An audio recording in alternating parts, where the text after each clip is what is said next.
gosh, damn it. Hello. Hello, everyone. Happy Wednesday. Happy time zone. It took me a sec. I was like, wait, hang on. Why is my mic not working? Hello. No. I have my tongue. I'm capable of speaking. I just hit a button that I should not have. How you doing, Juan? Hello, Ryugo. Hello, Sunbro. Hello, Toki. Hello, Shadles. Hello, Gazbo. Hello, Pond. Hello, Pillar. Hello, Divinu. Hello, Masidan. Hello, Rogue. Hello, JFA. Hello, Star. How you all doing? Were you able to refill your water? I made it. I made it just in time. Oh! Hypers. Toki! Thank you so much for 13 months. Thank you. I really appreciate it. Thank you so much. I hope you're all doing well. I hope you guys have been having a good week. I hope you guys have been having a nice week. It is Wednesday. The week is half over. I am looking forward to the weekend. I'm also looking forward to this game. I've had this game, PAINSCREEK Killings, in my library for I don't know how long. And I'm very curious about how it plays out. Cause as you guys know, I'm like very much into like true crime. And PAINSCREEK Killings obviously is a fictional occurrence. It's a fictional thing. It's not a real story, but it's still like a murder, like investigation thing. And I'm like, oh, heck yeah. I admire the heck out of this game. It takes guts to make a detective game like this one. Wait, really? Why? What makes it, what sets it apart from others? Because like all I know from the little synopsis on the Steam store, you got a new kitten? Oh, what color is he? Do you know the breed? Typically I'm just like, oh, what color cat? What color is your cat? Is he orange? Is it a black cat? Is it a tabby?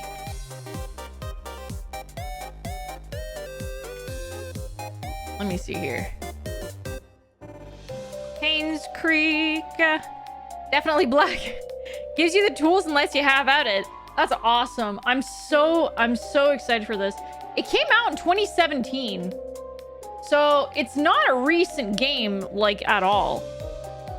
Ow. Thank you for the hydrate. Thank you. Everyone, please take a sippy. Black and white tabby got her through a friend. Oh, little baby. Oh man, I hear that like kittens, my cat came out in 2015. No, Triton was,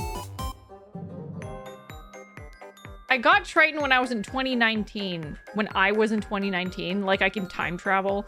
I got Triton in 2018 or 2019. I can't remember. And like, because he's a street cat, Alfie's the new doctor. Because he's a because he's a street cat, like the people, or like the place that I adopted him at, they couldn't really tell for sure how old he was. They just assumed he was about 2 years old, so. Outdoor chickens had 5 chicks. Ooh! Heck yeah! They've done something more recent. A similar concept.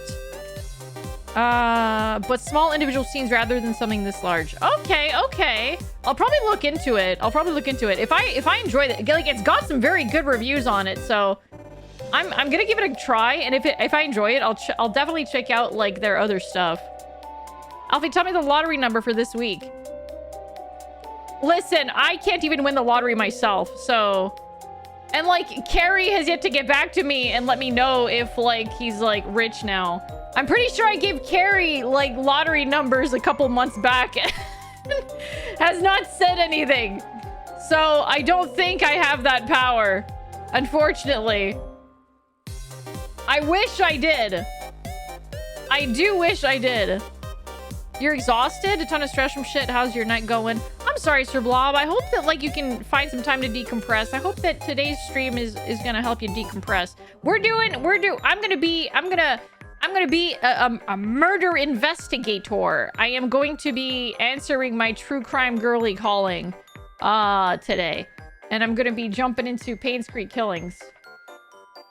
I'm excited. I'm excited for this. It's going to be fun. It's gonna be good.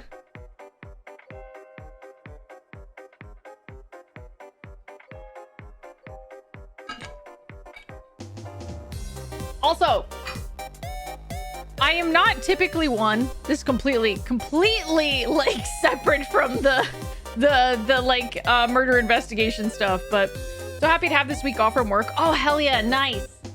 Nice. I took 2 weeks off. I took like my final week of June off from work and my first week of July off from work, like I do every single year. Mostly because like, well, it's not mostly because of anything. I'm just really happy I'm gonna have those weeks off because like I'm gonna be like settling into the new place and everything. The new place, my parents' place. But yeah, completely separate from murder mystery bullshit. You guys know what Labubu's are, right? You guys know what Labubu's are, right? It's like the big thing right now. Like oh, so many VTubers like want Labubus, talk about Labubu. Wait, wait, really? What? Okay, so Labubus, right? Hello, Grim. Hello. Labubus are kind of like blind box things. Okay, they're like little. They're like, so you know, obviously you guys know what blind box is, right? It's like they're like a bunch of like designer little toys. They're not designer, but like they're little toys specifically made for blind boxes. It's a physical gacha. Yeah, it's physical gacha, okay? And they look so cute, Davinu. I'm gonna grab a picture so I can show you guys, okay? So Labubu, if you go on Pop Mart, it's a Pop Mart thing. Is that like the Skelter plushie Grimmy did? I don't think it's a plushie. I think the blind boxes are little vinyl toys, by the way. Typically, like 90% of the time, blind boxes are little vinyl toys. They're not plushes. So I think that's what Grimmy has. Her little blind box Skelters are probably gonna be vinyl toys. So Labubu, if you go to the Pop Mart website, you will find a bunch of different blind box like options. Pop Mart is a place where you can collect just various characters like of different designs of different like brands and stuff like that. And you hate them? I think they're so cute. I think they're freaking adorable. And for some reason, they blew the fuck up. Like they just blew up. Okay, in popularity. They just became massive in popularity. Like huge. Let me just quickly grab this. I'm just gonna take a screenshot of this so I can show you guys just how freaking adorable they are, because I think they're freaking cute. Okay? Hello, equivalent. And I stumbled upon them. Apparently they started becoming a thing like in the early 2020s. Let me see here. Do not show image when not showing, please. So they started becoming a thing in the early 2020s. And they're just cute little creatures. And I love them. And I wish I could have one. But unfortunately, freaking unfortunately, look at this thing. Look at that.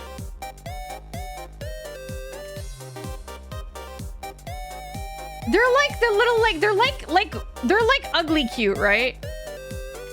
They're like those ugly cute things. I think it's adorable. I think it's a little gremlin. I think it's freaking adorable, right? And the thing is with these guys, with these little guys, they come in all sorts of different colors. No, it's not AI generated. It is not AI generated. I promise you it is not. It is a little creature that was like put into a like set and taken a picture of. Yeah, Buff Pup loves them. A lot of people love them. But this is on the official like Pop Mart website where they sell these things like legit characters, legit creatures, like actual blind boxes, the official ones. And they come in various different colors. They now have like collaborations. Labubu's now have collaborations with like One Piece, with Vans, with a bunch of different like food things. They have collabs with like Coca-Cola. Like they are so goddamn popular now. They're so popular. And they have been banned from the fucking UK because it's another situation with fucking Pokemon cards. You remember like back in the early, like I think it happened again recently. Like I remember in the 90s when Pokemon cards went like nuts. Kids were literally like fucking beating each other up because another kid had like, oh, he has a shiny Charizard, I'm gonna beat the shit out of him to get his card. So Labubu is the new Pokemon thing. Scalpers are getting a hold of it. So you can't freaking get them anymore. People are lining up to the stores, wrapping around the building like several times over to get these fucking things. Just to get them. They're like, it's insane. It is just absolutely insane. And I think that the thing that I hate the most, once again, I guess it's scalpers, but like you got the type of scalper that like buys things up online using bots, right? You buy them, they have bots set up to like buy out the entire stock the minute or the second that it like goes live, right? But now you have like scalpers that show up to vending machines, because apparently Labubus can get sold in like one of those like little vending machines where they sell toys and stuff. And people have been lining up to these vending machines to get a Labubu, you know?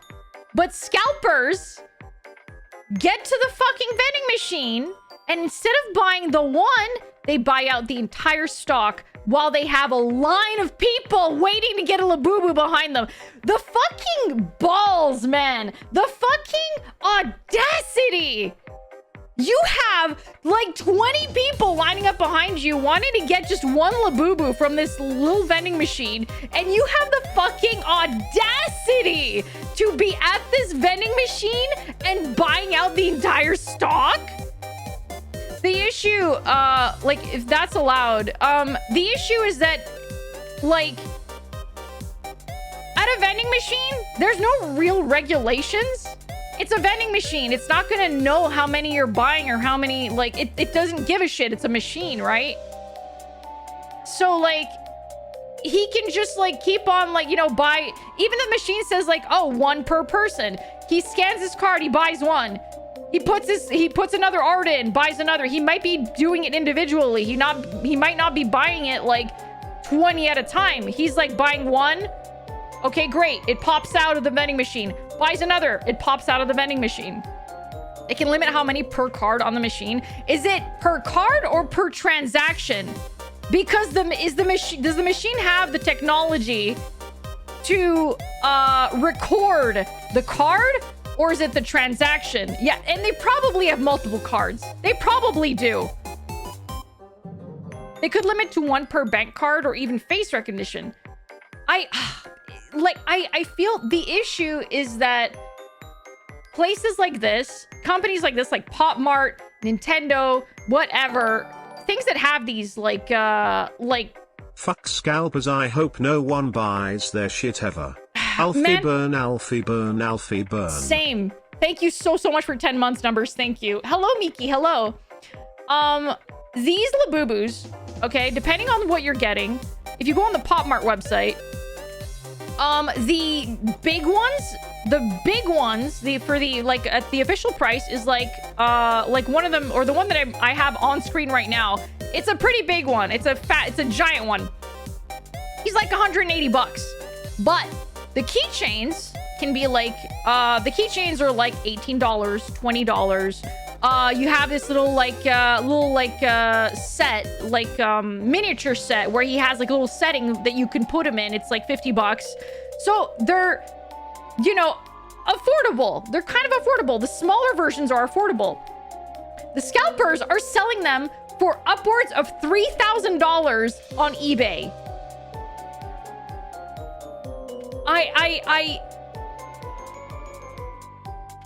I'm so mad.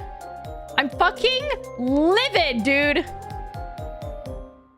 I'm livid. Because companies don't care. Companies don't care. It's like, they don't give a shit, man. Oh my god, a new Labubu just came out. Let me click on it. Is it out of stock?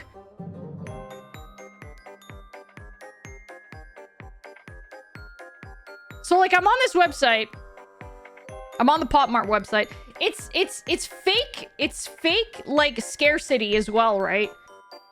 It's not real scarcity. Like, they could make an unlimited amount of these fucking toys.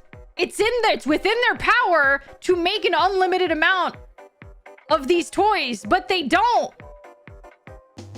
They create fake scarcity to ensure that it gets bought out and that their craze, like, keeps on going, right? Yeah, the company doesn't care. They made their money.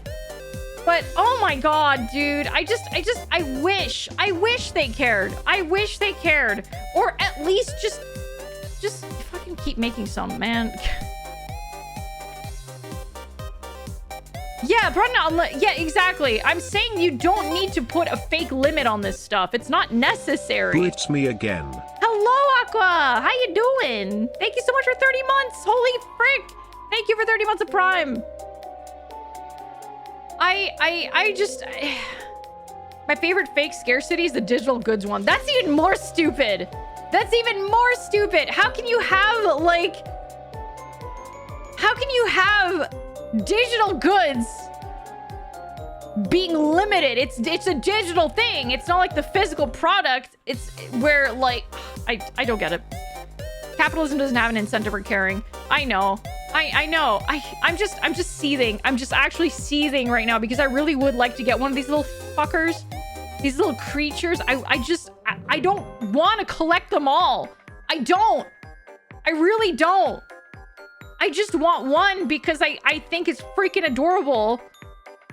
And I would love to have a singular Labubu. One of the little fuzzy ones.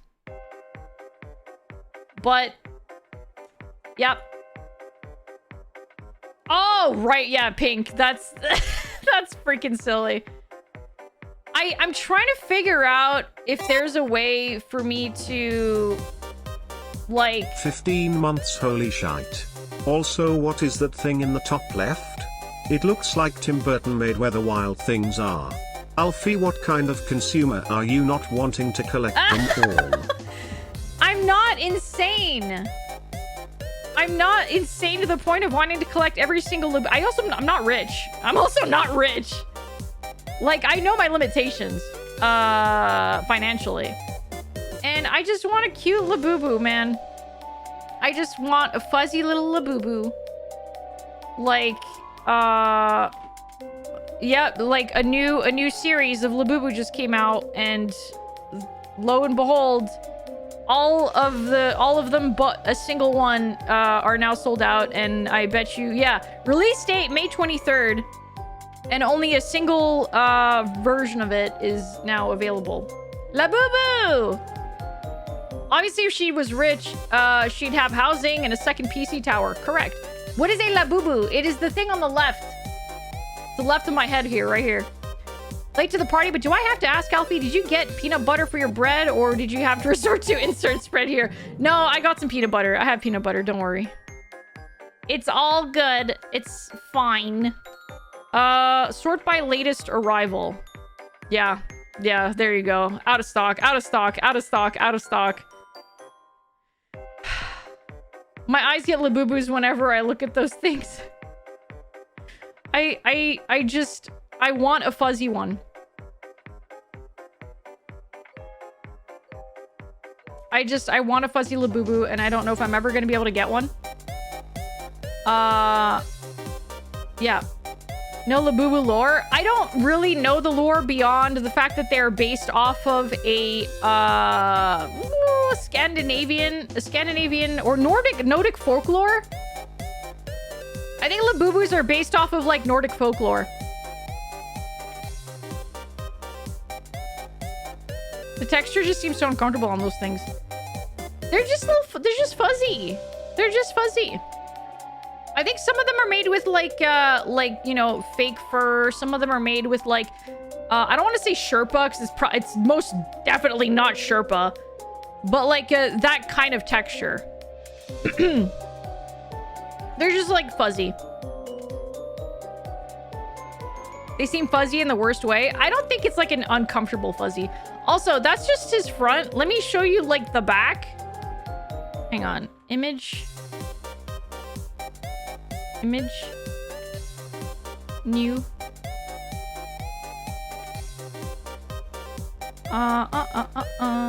Let's see. Screenshots.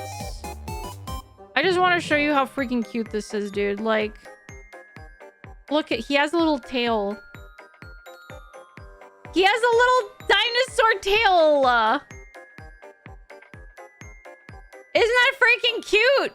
It's adorable. It's adorable. God damn it, Pink. Yeah, like, so it's not all of them that are 180 bucks. This guy is 180 bucks. He's a bigger version. He's big. He looks posable. He's a bigger version, but the keychain versions are like 20 bucks or 40 at the most.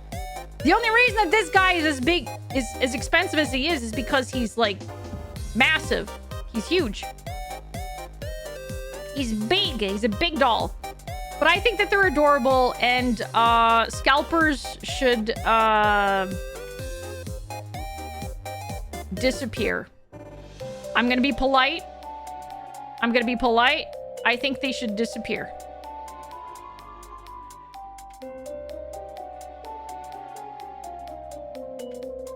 The entire website is out of stock. Yeah, that's what I'm saying. It's insane.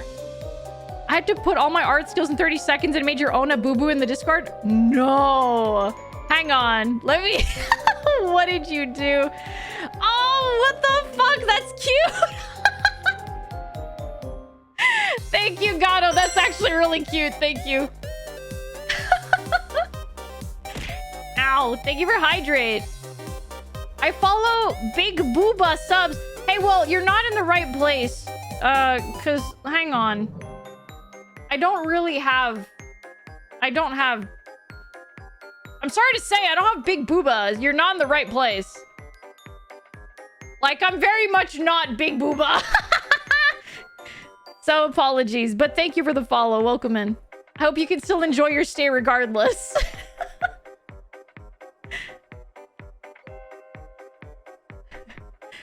If you buy one of these, that's less money for the inevitable moment that another life-size art clown statue is made. That is true. That is true. Neko Alfie doll Len. I still need to design the plush. Thank you, Wisp. Thank you.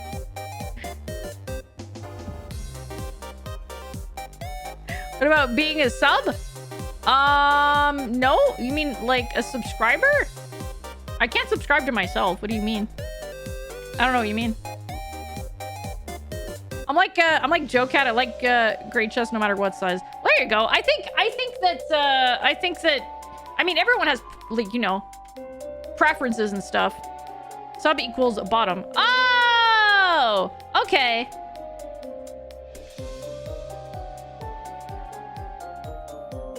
Anyway.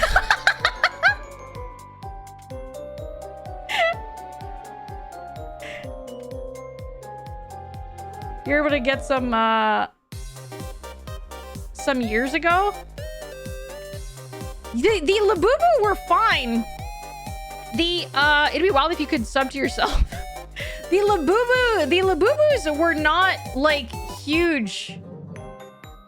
Like when they first came out, it's all because, man, celebrities got a hold of them. Celebrities got a hold of them. TikTok got a hold of them. Everyone started talking about fucking Labubus. I think that K-pop also kind of had a hand in making them as popular as they were, because a lot of like K-pop like idols started like, you know, posting like their Labubus and wearing them on their like outfits and stuff. And then everyone's like, "Oh my god, my K-pop Oshi is collecting Labubus. Me too. Me too." And then everyone just started like swarming. K-pop stans, I feel, are like the most insane group of people ever. Like, absolutely batshit, man. Freaky little guy, I sleep. Freaky little guy owned by famous person? Real shit. Exactly. If they didn't, like... It's so insane. It is so fucking insane, man. No! I don't even know what Labubu comes from. Like... Again, the character, the Labubu character, is based off of a creature from Nordic folklore. What is Labubu? Oh my god, my typing. Labubu based on? So it was created. It was created for a series. Okay, hang on here. What is the story behind? Designed her as a story. Okay. Inspired by Nordic mythology. But doesn't say what it is. Oh! They're elvish creatures with mischievous yet kind-hearted oh my god. Mischievous yet kind-hearted nature. But what is the Labubu's Nordic mythology? They're an elf-like creature inspired by Nordic mythology. Can you tell me which Nordic mythology, please? That doesn't give me anything! What's Nordic myth?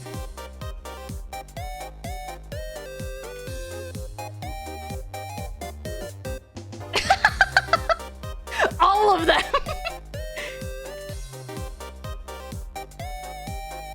The monster's story draws from the artist's childhood in the Netherlands.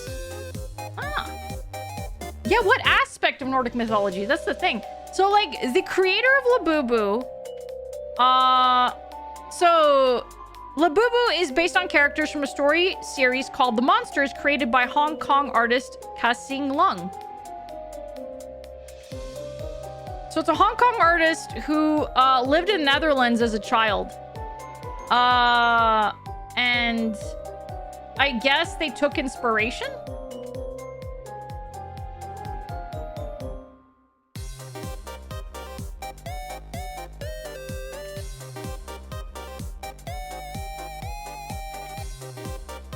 Yeah, it is a global monster, yeah. I remember the story of how Thor found a Labubu and smashed it with his hammer. Nordic myth is the basis for all medieval fantasy settings, leading to Lord of the Rings and D&D. Man, so like that could mean literally anything.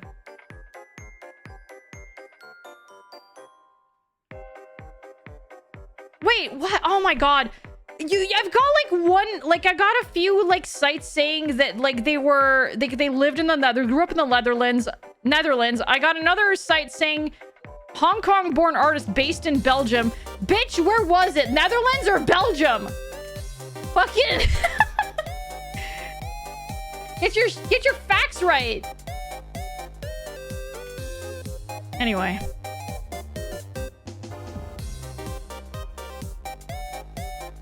The man is an enigma! Belgium certainly is not Nordic at all. No, it's not. Let's call it even say Denmark.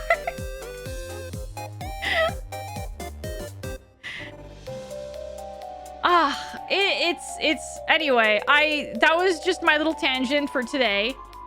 I would love to get a Labubu, but Labubu is not securable. You cannot secure a Labubu very easily. Unless you, like, manage to get one at a store. Message of the day, fuck scalpers. Yeah. Yeah. I am more than a little upset that I cannot get my hands on a Labubu. I don't know. Maybe one day I'll walk around downtown in like Montreal and I'll come across like a very like hole in the wall sort of like store that has like an official Labubu that I can purchase. Most likely it's going to be a knockoff though. Most likely it's going to be a bootleg. But, you know, I'll get one eventually. And it won't cost me like... Yeah, I don't know. I can't get my hands on Magic the Gathering Final Fantasy product at acceptable prices because of damn scalpers. They suck! They suck! You'll get one sooner than you think. Maybe one day. You have a Pop Mart store near me? Oh yeah, like they apparently there are like Pop Mart. Can I English, please?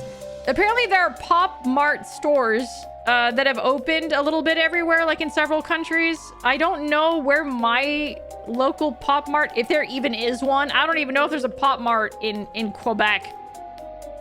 No Labubus for me. I could. Let me see. Pop Mart store near me. No, that's not it. No, that's not it. Find stores in Canada. Yeah, I don't think that there's a... There's none in Canada? Wait. Okay, no, it's loading. It's loading. Nope, there's none in Canada. They're in the US. There's no Pop Mart store in Canada. Ah!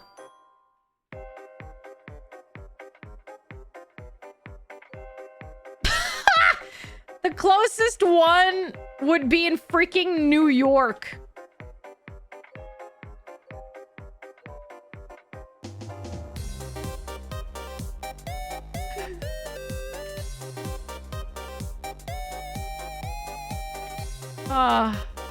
Pop Mart is not an American company, by the way. Just putting that out there. It's not an American company. It is a,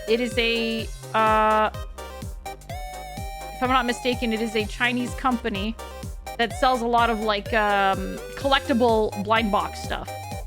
Like the entirety of the Pop Mart website is, just collectibles. But yeah. Get a friend to buy it for you. I could probably, I think I could probably try to like see if I've got some buddies that are in the US that would risk their lives to get this shitty little creature and send it to me. But yeah. Taking a road trip to New York? Nah.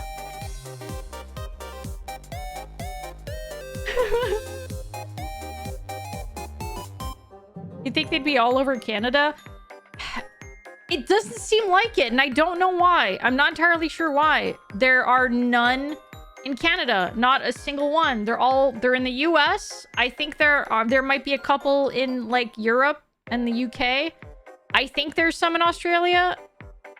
I don't know why there's none in Canada. I'll be so... I don't know. I don't know. I have no clue. It might happen. It may be at some point. If it wasn't Canada, it'd mean Toronto. Yeah. Toronto or Vancouver, probably. I feel like Toronto and Vancouver would probably be the first places to have a Pop Mart open.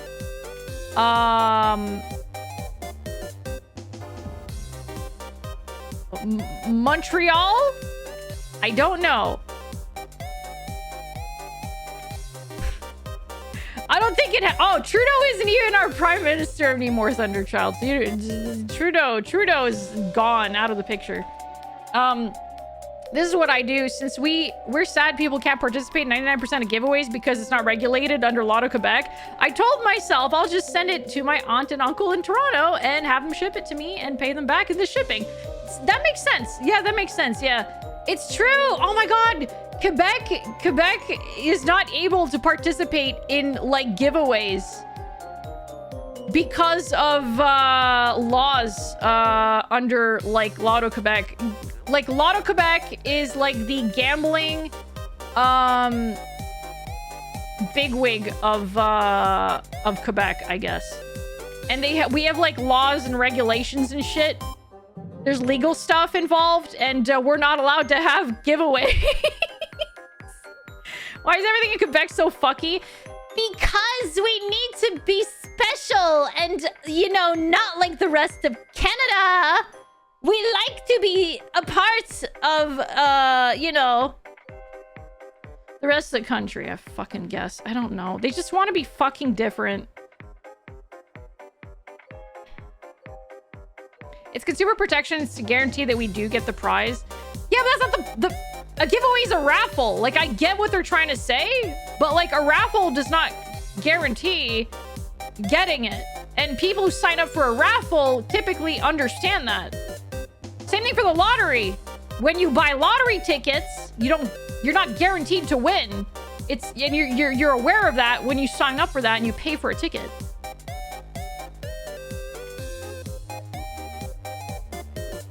You need something in New York? I got you. I appreciate it, Shaylos. I appreciate it. I think it'll be a very long time before I like ask folks to like get me a thing elsewhere in the country, but yeah.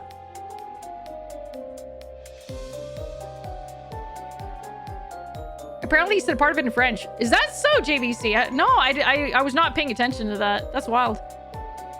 Y'all have that with your bourgeois French language. That makes Quebec different. It does. It definitely does. Quebec is main character syndrome. Quebec just wants to be like their own little thing, I guess. I'm not getting into it. It's like, you're from Quebec? Wow! Followed you not long ago? Yeah, thank you. Thank you so much. I'm also from Quebec. Hello, Grayson. Hello, hello. Does Throw not have them by chance? So the thing with like Labubu's and what do you call it? Labubu's and like Pop Mart and blind boxes and like fake scarcity of like these little drops and stuff like that. You can't have them on Throne because if they get sold out, they won't come back. You know, it's one of those like limited edition or limited time like things. So you kind of can't unless you want like a bootleg off Amazon. I can't really add it to Throne.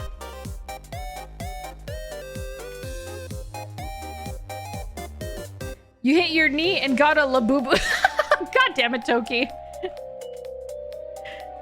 All I know about Quebec is that they keep threatening to secede like a bratty child threatening to run away from home. It's not gonna happen. It's just not. It's never gonna get majority. And in fact, it keeps like lowering every year. So not possible. So yeah, Alberta's the one voting to leave now. Yeah.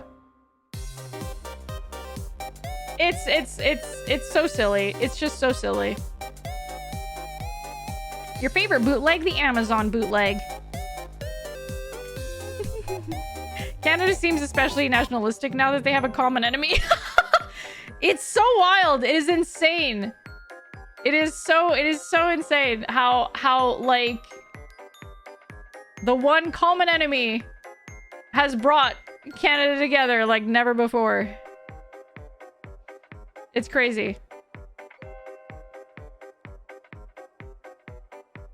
Much like some states in Alberta, they couldn't survive on their own. Yeah, exactly. Yeah, essentially. Quebec is Canada's Texas. People say that, but only on like one front. In reality, Alberta is Canada's Texas. Alberta's Canada's Texas because of yeah, because of like the you know,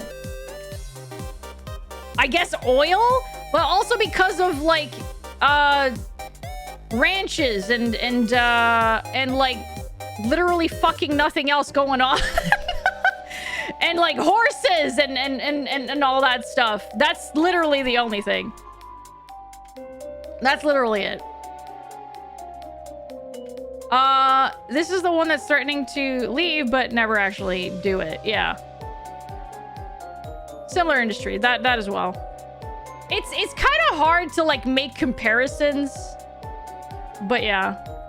Can New York be part of Canada? You can have the Statue of Liberty and nice bagels. I'm sorry, I can't make those decisions. I'm sorry.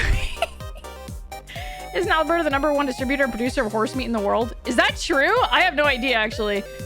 I had horse meat one time. I didn't really care for it, I'll be real. I didn't really care for it. We call Quebec Texas because both states elevate their own identity above the nations, always threaten to be their own thing, and always try to be separate from the mother country. Yeah, that's the common reason why people make that comparison. A lot of people usually like make that joke that Quebec is the Texas of Canada, and it's essentially for that reason. But yeah. Oh, hello, Infiltrator. How you doing? I have renamed you. I hope you're okay with that. I'm gonna keep saying that and until I forget, and then I just say the word inflator, and that'll be that. So yeah, I hope you're doing well. Gonna be visiting Canada for a concert in a couple of months. It'll be interesting to see what being in a sane country is like. This is debatable, you know. I feel like every country has their like insane parts. I don't think any country is like 100% sane. I feel like every country has their like at least one thing where it's like, oh, that's a little weird, you know? Yeah, water, yeah.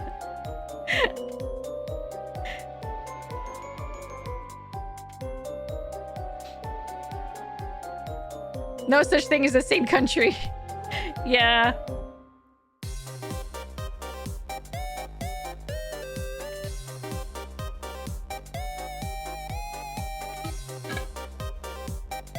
Ah, okay.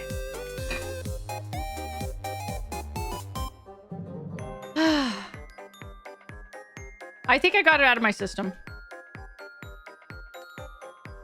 Be wary which of the void, for the game into which thou art about to explore requires complex thought. Art thou sure you have that ability? I have watched a lot of true crime. Ow! I'm a true crime girly, non-derogatory. I can use my brain.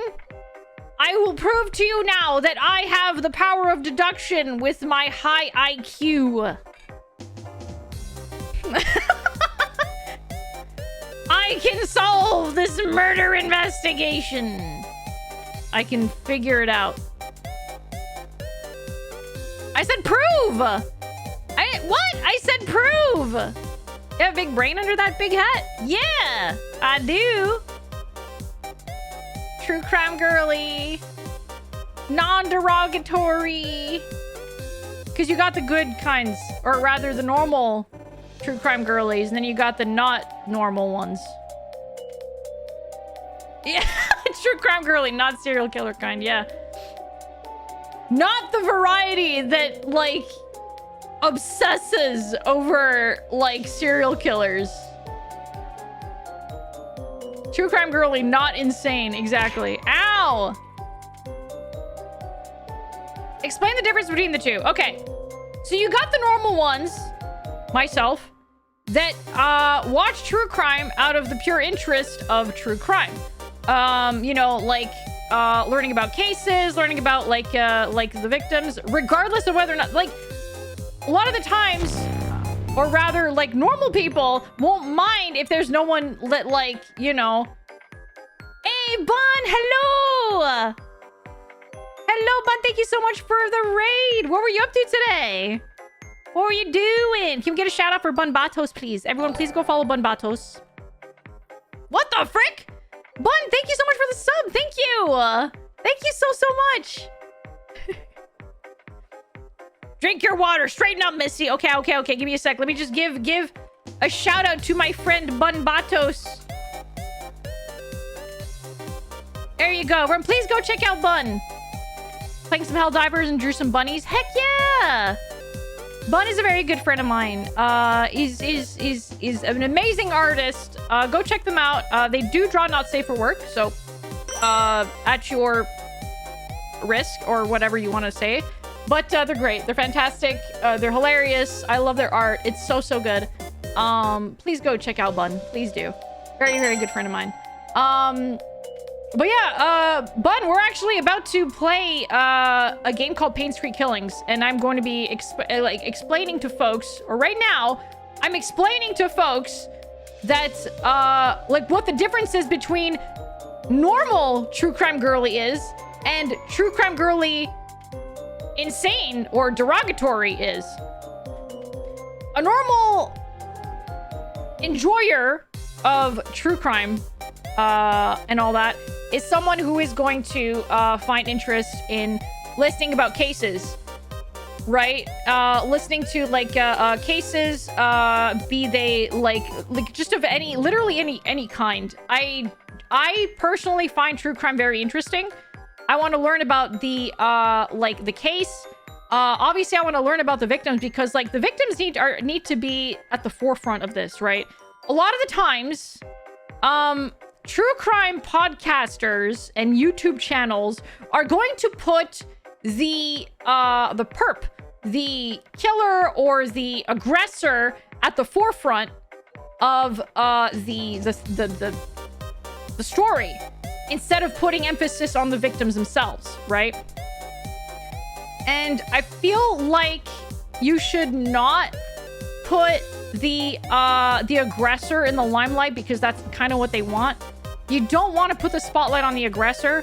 You want to remember the victims if they passed away, or just like, you know, talk about the victims and stuff like that. Because they're the ones that fucking went through it and dealt with this bullshit. And you want to, you know, just put emphasis on their story, essentially. State the facts. Don't embellish. Don't like try to, you know, make it bigger than it actually is just to make it more interesting kind of thing, right? But then you got the true crime girlies derogatory, that are very much into just the killers themselves or the culprits themselves, and they put all the emphasis on, oh, the culprit, or ooh, I just want to, like, you know, like dig into their brains a little bit, you know? I just want to know what they're thinking. I just want to, like, it's so fucking funny. I'm sorry for going back to Terrifier, okay? But Terrifier 3 was really fucking funny because, like, they actually had a character in Terrifier 3 where she had a podcast. She had a podcast about, like, Art the Clown. And she was literally saying what, like, your typical true crime girly podcast girlies say. They sensationalize the killers, exactly. And she was saying, like, things like, I want to know what it's like to, like, look into his eyes and see if there's, like, a soul in there and blah, blah, blah. And, like, just really laying it on thick. And her boyfriend was like, you sound like you want to fuck him. And it's so fucking funny. It's so funny. And I just love that, like, they made that joke in Terrifier 3 because, oh my God, it's such a good call out because holy shit, that's what it sounds like. It really does. It really does sound like that. The I can fix them girlies. Yes, exactly. It's terrifying and it's please get help. Please get help. You, like, it's one thing if you're going to be that way about a fictional character. It's another thing entirely if you're going to be that way about an actual murderer in real life who actually hurt people. You know? Like, don't do that shit. Please have a little bit of humanity. My God. A little empathy. Just a bit. Just a smidgen of empathy. Please. Anyway, that's the difference between a true crime fan and a true crime girly, okay? So, today, I'm going to be the non-derogatory term.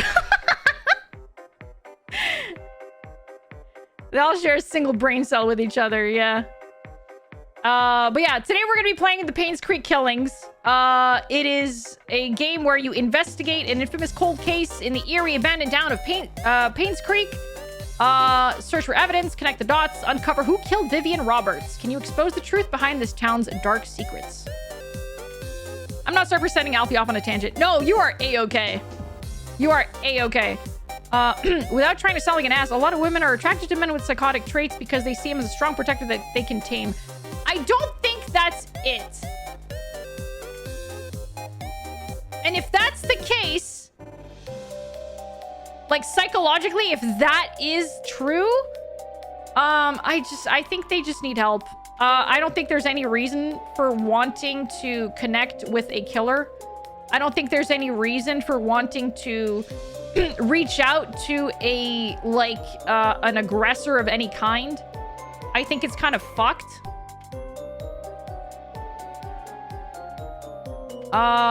Seek help.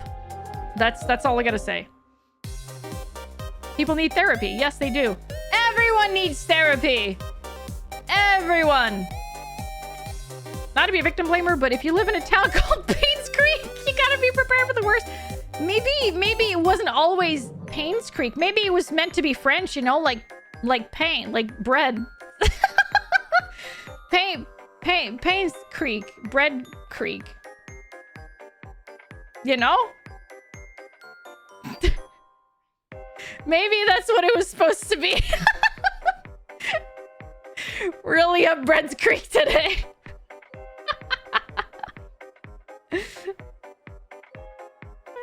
Yeah, Bread Creek. Check out the S, PAINSCREEK? Yeah, maybe. Or maybe it was meant to be PLAINSCREEK. Maybe it was supposed to be like PLAINSCREEK. But the person who made the signage forgot to put the L in, you know? Maybe that's what it was supposed to be. What type of bread? I don't know.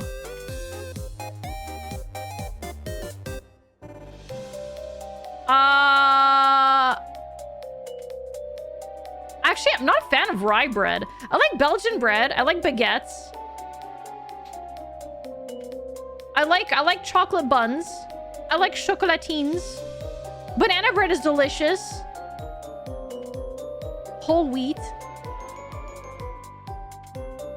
I don't think I've ever had genuine sourdough before. Maybe? I don't think I have.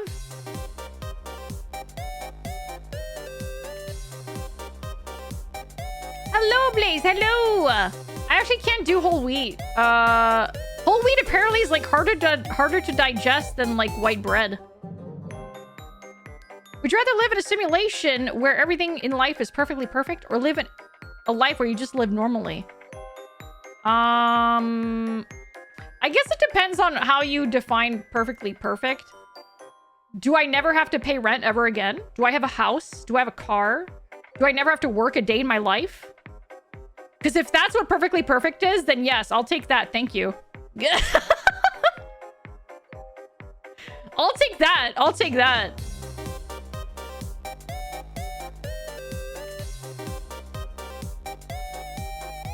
I would kill for good banana bread. It is so hard to get good banana bread in MX. Texas makes a great one. How do they make it? I say this as much as I munch on a banana bread muffin.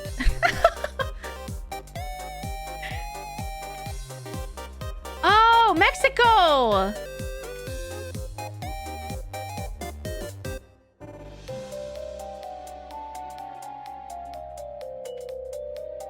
It wouldn't get boring by a week? I don't know, man. Like, if I didn't have to work anymore and I had a house completely paid off and I didn't have payments or installments or anything to make, no, I think I'd be pretty happy. You'd probably go insane in a month. See, here's the thing, okay? You would only go insane if you yourself cannot find ways to entertain yourself. If you don't find ways to entertain yourself, obviously you're gonna go insane. But I think I could entertain myself pretty good. I I stream. Like, I'm literally streaming. If I didn't have to work a day in my life ever again, I'd be streaming like so much more than I already am right now. And that's really entertaining to me. I love streaming. Play video games. You can find a new hobby. You can learn archery. I'd love to learn archery. If I ever do the baking stream, I'm having Alfie's cardboard cutout in the background.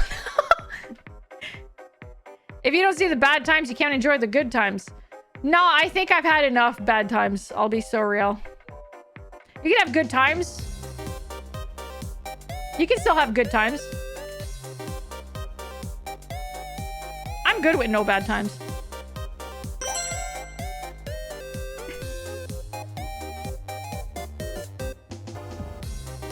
I have so many books I can read if I didn't work. Yeah! Books, video games, shows, movies. So much. You could go out and enjoy like restaurants that you've never been to. Hello, Takasuke. Hello. Welcome in. Isn't it like... Wait, no. What is it, like 9, 10 a.m. now? Over there? Okay, I was gonna say, like, isn't it like really late? But I guess it's like a whole 13 or 14 hours ahead of time. So I guess it's very early morning. Good morning. Good morning.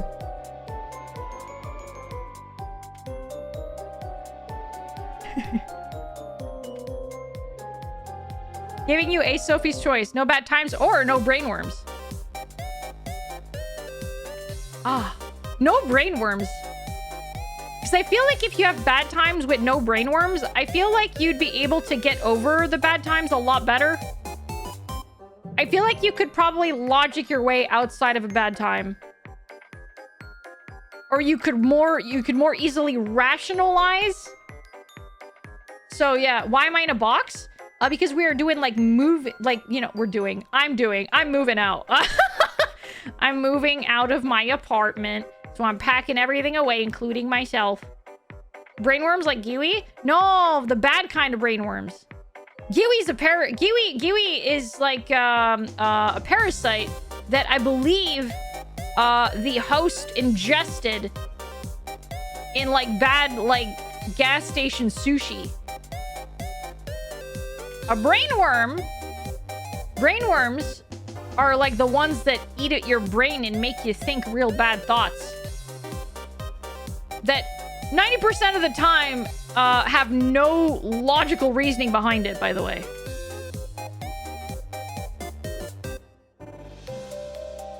Have those boxes even moved since last stream? Nah. The thing in the horrors box won't stop glaring at us. We lost Carl the other day. Oh no! It's like Philip J. Fry.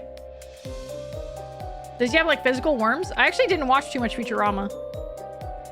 Sounds like some Dr. House shit. No. Kiwi's poking out of her meat suit's head, so brainworm. I suppose, in a very literal sense, yes. Gas station? This reminds me of that one episode of Futurama where Fry eats a worm-infested sandwich and gets upgraded by sentient worms. Oh, shit. Wait, I think I do remember that.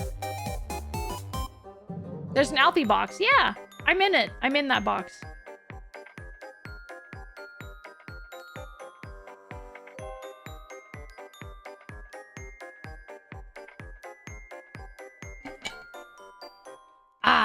Okay. Some water before we dive in. I think I could live with my brainworms if they ate my brainworms.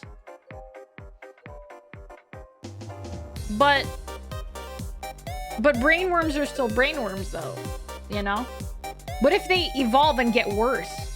Why are you moving out? New job? No, my landlord's kicking me out of my apartment. My landlord was like, Alfie. Oh, December, by the way. Called me in December. I believe it was a week before Christmas.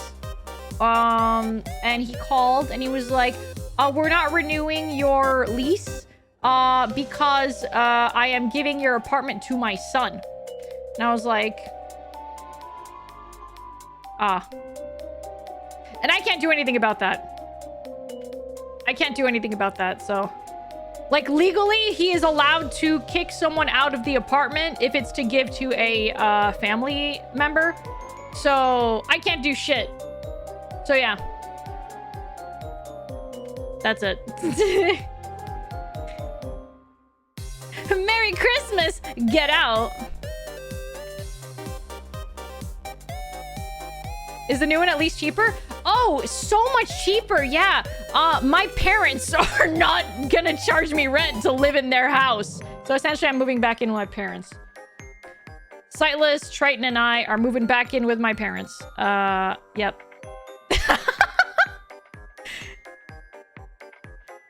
Would be funny if they did, yeah. You know, I just gotta see the silver lining, right? I just gotta, like, I have to just see the silver lining. I'll be able to save a lot more. I won't have to, like, pay a stupid amount of rent. I won't have to, like, pay for, electricity, heating, or, like, house insurance anymore. Yeah, like, all the money that I'd be dumping in a fucking apartment where I would never see that money ever again, I'll just shove it into my savings, and then I can actually save for a home, you know? Yeah, I can save rent money towards a down payment on a house. Exactly, that's the goal. That is the goal. Nothing wrong with living cheap and comfy. Yeah, exactly. You moved into your fiance's grandparents before you bought a house? Yeah, sometimes you kind of just have to. There's no shame in it. Just time now with your parents and such. Exactly, exactly. Rent is the worst kind of money sink. Yeah, because you are not ever going to see any... It's not going towards anything. You're never seeing that money ever again. Rent will always be getting higher and higher. Landlords won't care. Yeah. It does nothing for the economy. Yep, yep, exactly.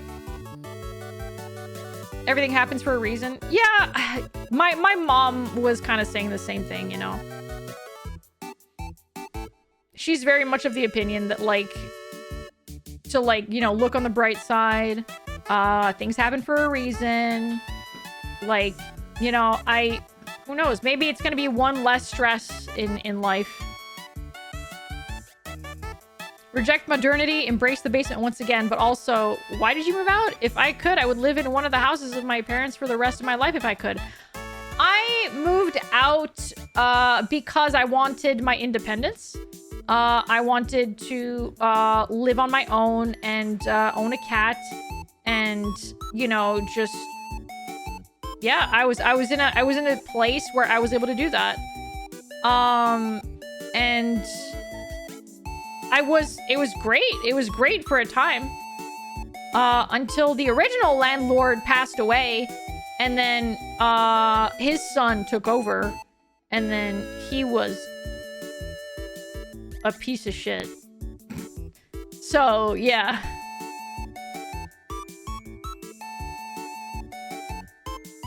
You have a room for your setup when you move? Yeah, I do. I still remember growing up in the age where if you weren't out of the house by 18, you were a failure. Yeah, I feel like that's kind of slowly not a thing anymore, especially with how everything, how like expensive everything is. You came across Rent a Girlfriend for a reason. See, the thing is, Plaster, I don't think it was for a reason. I don't think you learned a lesson from that. I feel like there was a lesson to be learned there, but then you didn't learn it. Unless that was the last time that you purchased like 8 volumes of a thing without knowing what it was. Was that the last time? Or did you like buy something else without knowing what it was and then regretted it?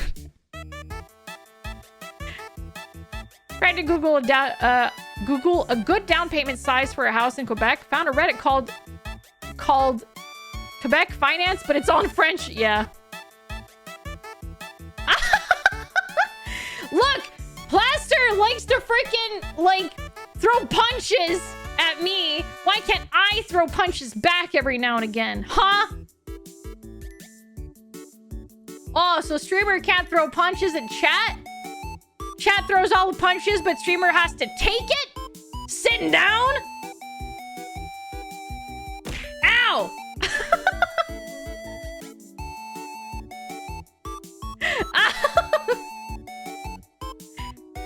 No! Hello, Starisky, hello! I bought a manga 3 times because I didn't remember I bought it before. I just got the restock email and bought... Oh, no. JVC. Thank you for Hydrate. Thank you. I've been telling people Alfie's a bully for years. Look how she bullies us. Yeah, but see, like, Bun is a liar. Known liar.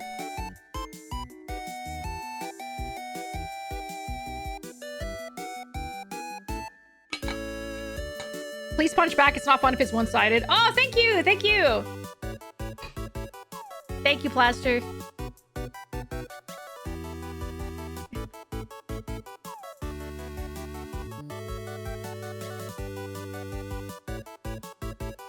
Getting bullied by your Oshi's a privilege.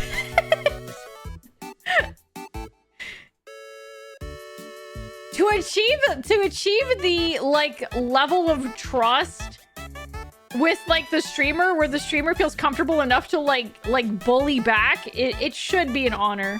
It should.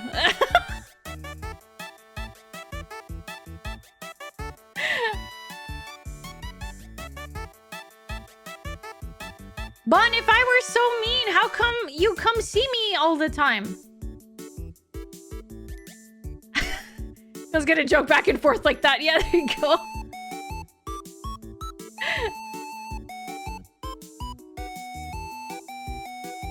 I remember when you asked us to roast you and we were too afraid to do it. I do remember that, but I think Shib actually got the roasts going. Like, Shib started it. He, like, sent in a roast, like a good proper roast. And after Shib got the ball rolling, it was just all downhill from there. It was all downhill from there. Everyone started roasting me. I still remember watching you when I had free time. Now I'm too busy at uni. Good times. Yeah, that's totally fine, Radic. Like, I know that, like, some folks are gonna get busy every now and again. So... Keeps roasting you in repo? Yeah. It's a very Shib move. She tore my soul to shreds. She likes having me around. It was all Alfie loves old men jokes. Yes, yep, I remember that. It would not stop. I think like 90% of the jokes was that. It's a fact, not a joke. You like anti-roasts? Base take, old men are fantastic. Thank you, Bun. See, Bun's on my side. Bun's on my side on this. All right. Anyway. I want to solve murders.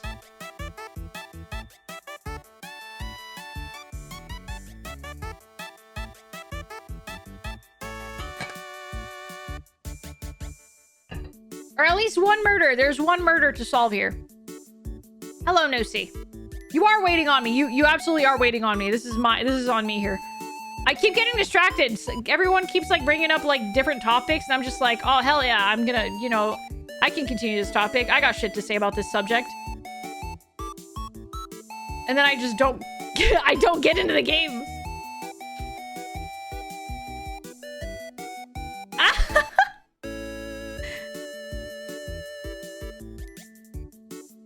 You do like the yapping, and I'm so glad you guys like the yapping, genuinely. I'm very, very glad that you guys like the yapping, because I enjoy chatting with you guys. Yeah! I enjoy chatting. I enjoy the chit-chat. One day we'll have a full stream of Yap session with 5 minutes of gameplay. Man, like... at some point where I'm just gonna get so distracted. Like, I'll have a game scheduled. I'll be like, hey guys, today we're playing fucking Cult of the Lamb. And it's gonna be on a weekday where I have a limited amount of time. It's like, I've got 4 hours on weekdays to stream. And then we'll have just spent the entire 4 hours of just like chatting about anything and everything.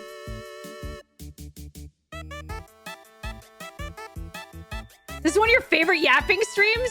Wait, why? Is it because of Labubu?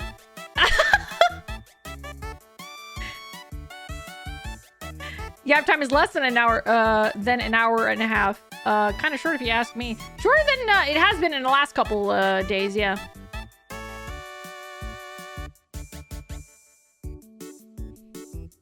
What is a really short game that you could play after like 4 hours of yapping? I don't know, actually. I don't know. Here in general, not this particular stream instance. Oh, fair, yeah. I'm so glad, Pond. No Skin is a good yapping game? No Skin? That rings a bell, but I don't know. You could set speedrun Papers, Please. Yeah, I can speedrun Papers, Please. Let everyone in. Pretty sure that's gonna go very well.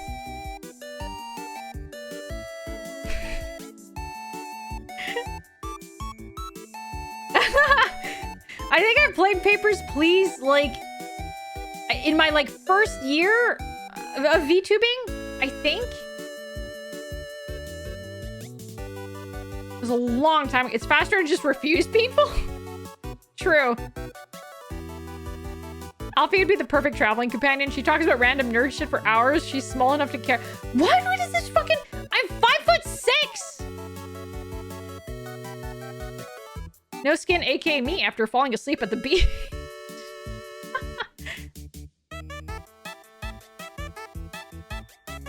Alphena, I wanted to recommend you a Library of Ruins. Great game, not horror, but it's one of my now favorite games. And if you want a game for yapping and a long dark, the Long Dark is very good. I will check them out. If you're in the Discord, you can like send me game recommendations, and I always check them out.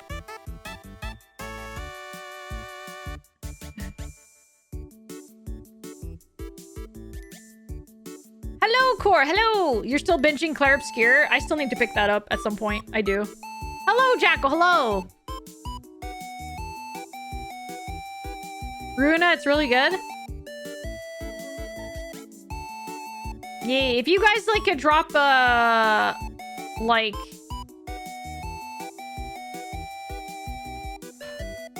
suggestions there, I will gladly have a look.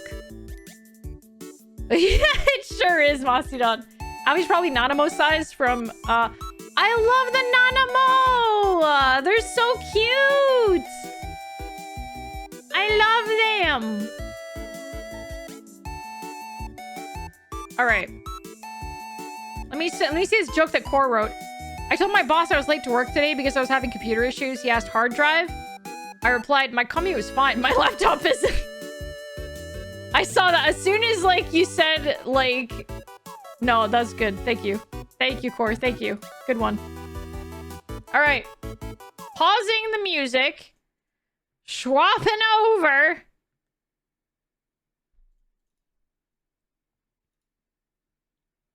I just left it on the game suggestion. Hopefully you'll see it someday. Yeah! Thank you, thank you.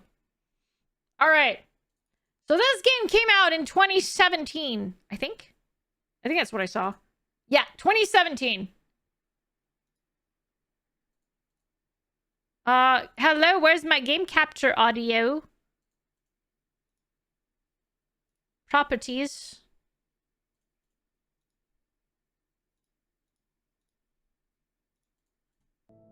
There it is. Today's zapping didn't take 2 hours. Nope, it was an hour and 15 minutes, I think. If you live in a city called PAINSCREEK, you kind of have it coming. Someone else said the same thing, Plaster. I like to think that it wasn't always called PAINSCREEK. I think maybe it was called something else before.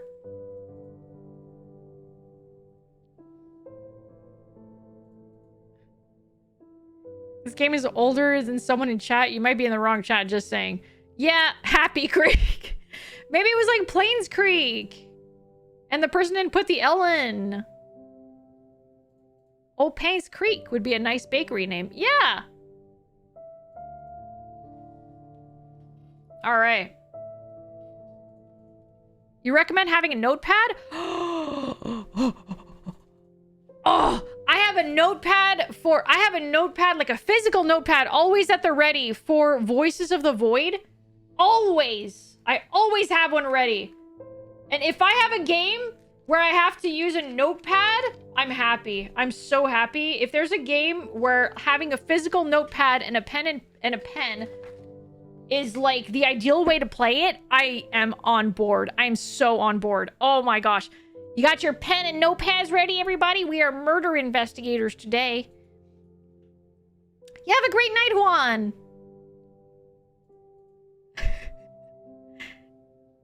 Makes you take your own notes. Oh, fuck yes, dude. Oh my gosh. You're not noting shit. Okay, you can be an assistant. I don't know how you're gonna assist if you're not taking notes, but you know.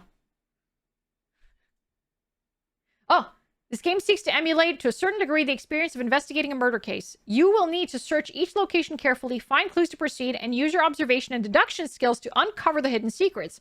We recommend writing your own notes and or taking advantage of the in-game camera.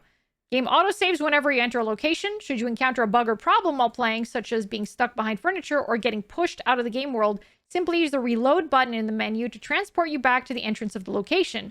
Your game will continue from there, and you will retain everything found up until that point. Good luck. Wah! Me playing Nancy Drew games in 2000, Hey, noted. So the chief has entrusted you with my assignment, hey? Hey? I hope it didn't interfere with your weekend plans. Anyway, he told me to call you and fill you in on it. You remember the murder that happened a few years back that was never solved? The one at PAINSCREEK where the ex-mayor's wife was killed? Well, the property's being auctioned off soon, so we don't have much time to dig up anything that's relevant to the case. So, see what you can find. Hopefully it'll be something worth publishing. Anyway, take care. I'll see you on Monday. Bye. Bye! That one voxel game, where your private items on the war based. Oh! I have that game! I think. Either that, it's on my wish list, but that's also on my list to play.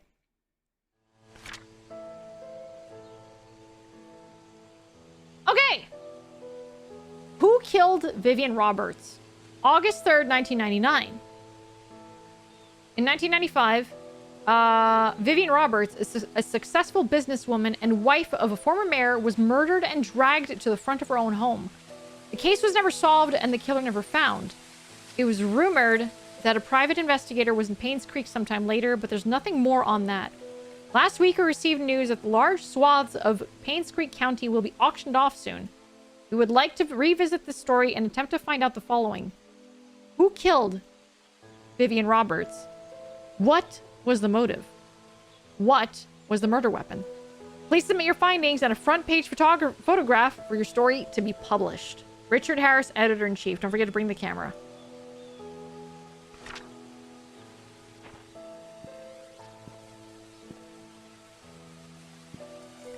Do I have a certain amount of...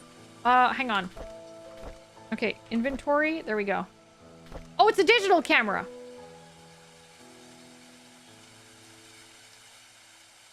Oh, I can't use it yet.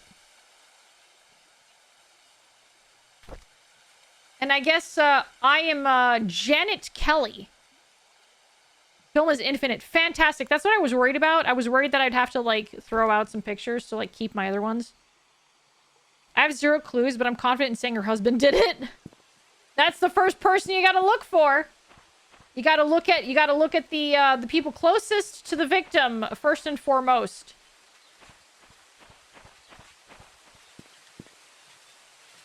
Population 0. It's always the butler. Something posted on the window might be important. Cemetery gate padlock 1131. C to use the camera. That makes sense. Okay.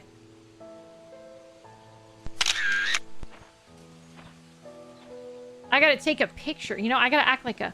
Oh, here's the sheriff's office. Located right outside. Can I think a zoom? Yeah, there's a zoom.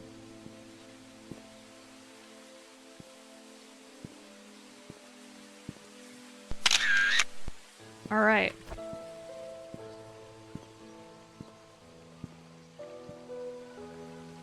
It was me, Barry. I killed Vivian Roberts. Mrs. Peacock in the conservatory with the candlestick. Can't believe Vivian Roberts was murdered a month before the Sega Dreamcast was released in North America. She was looking forward to it, too. Closed for good. Okay, so I think it was like 113. What? Oh, wait, where's the... Where's the padlock? Oh, wait, no, this isn't the cemetery.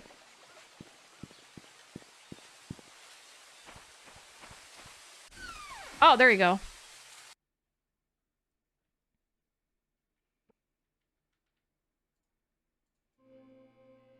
Sheriff?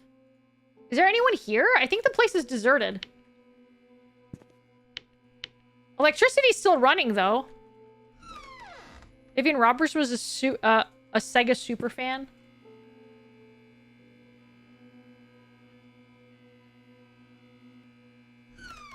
Oh, damn it. I thought I could check behind the door. Okay, so I guess there's nothing in here. We got a cell here.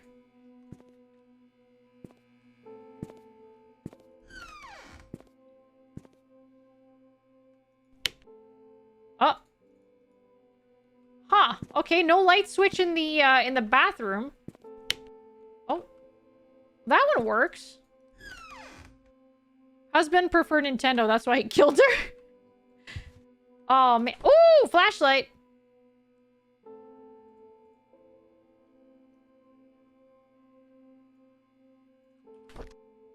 Ooh, a map.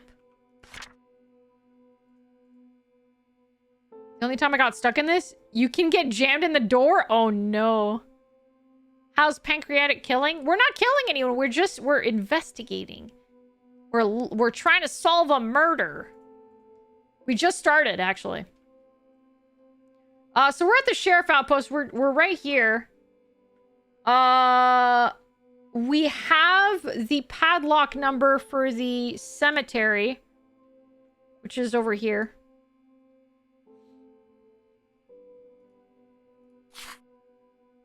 Cool. I got a map. Can I open any of these things? All right, here we go. The Moon Cafe. Come check out our selection of exquisite recipes. Recipes to taste. Our lattes are known as the best in the county. Come and have a chat with our friendly baristas. Lunch and dinner, only $9.99. That doesn't happen anymore. Are we gonna exhume Vivi? I hope not. In partnership with Anne's Courtyard and Inn and Suites. If you show our baristas your receipt or room tag, you'll receive a free cup of our signature moon latte.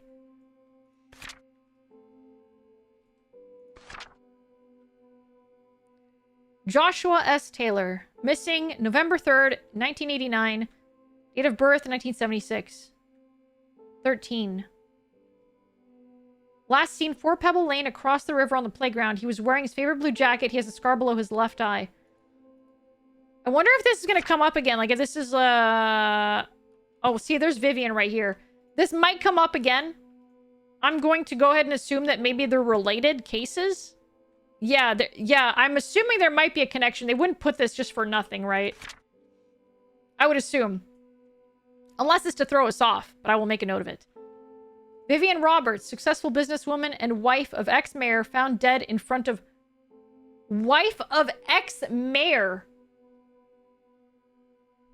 Found dead in front of her home. Third death to strike PAINSCREEK in less than a year. Vivian... Wait, death or murder? Vivian Roberts, the wife of ex-mayor Charles Roberts, was found dead in front of her home at 1 Maple Drive, PAINSCREEK at 7:15 a.m. Mary Martinez, a maid currently working at the mansion, was retrieving the morning paper when she saw Vivian's body. Yeah. There's totally no red herrings or dead-end leads. Yeah, we'll see. The PAINSCREEK sheriff, James Howard, arrived shortly, and the victim was pronounced dead. The time of death was estimated to be between 11 p.m. last night and 1 a.m. this morning. The body is currently at the coroner's office waiting for an autopsy. The people of PAINSCREEK have started grieving for her. Candles and flowers were being placed at the gates in front of her home where she was found. Vivian was indeed a person whom many respected and adored. Her success in business, her loyalty to her family, and her love for the people of PAINSCREEK are unsurpassed. She will be missed. Yeah, it's a murder mystery game, yeah. I feel like we should probably, like, take note. These are probably notes that we could probably take. I don't know if they have any relevancy, but I want to feel like her professional investigator here, all right? So, the victim is Vivian Roberts. She was a businesswoman, a successful one at that. Parentheses, successful. She was the wife of the ex-mayor of PAINSCREEK. Gotta mind palace this shit, yeah. She was the wife of ex-mayor. His name was Charles Roberts.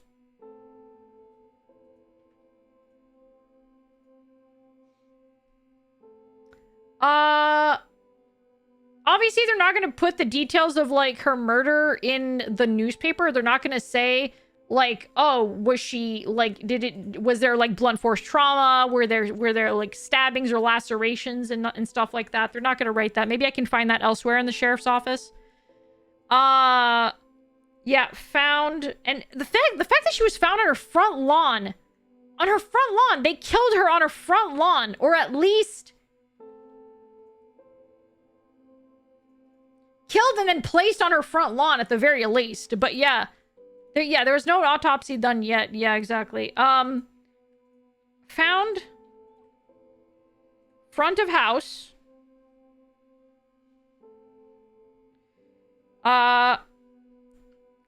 Killed between 11 p.m. and 1 a.m. She was found by the maid.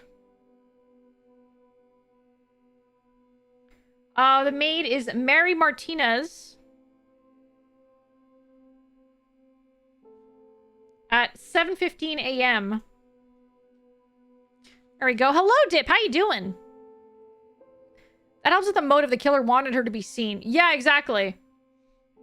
If they didn't want her to be seen, they would have probably, like, stuffed her away somewhere. The only time they go into detail on deaths is if it took place in a public place with lots of witnesses. Like someone trapped in a car getting whacked by a train. Yeah, exactly. Or she ran or bled out on the lawn. Yeah, we'd have to... Maybe we'll get more, like, hints as we investigate the sheriff's office. But yeah. Supposedly she was very well loved.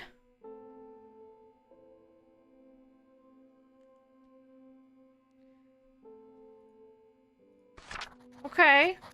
Oh, shit, I wrote this stuff down in my journal. Like, well, it's here, but whatever. I have access to it very quickly in my notebook here. I kind of want to add this. Maybe I can see this later elsewhere. Maybe I can see more hints of this happening. But he went missing, like, 6 years previously. Not loved enough if she was murdered? See, that's the thing, though, imagine. Sometimes you got people who are just, like, kind of unstable and love someone too much, and then they're gonna wind up killing them out of, like, this weird idea that, like, you know, they need to kill them in order to secure their, like, love or their place in this person's life. There's people that are just, yeah, crimes of passion, exactly. Side note. I'm gonna write a side note here.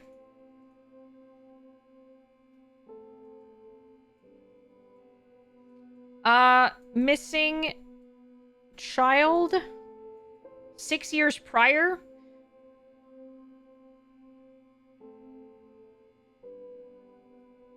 Just in case this comes up again, because you never know, right?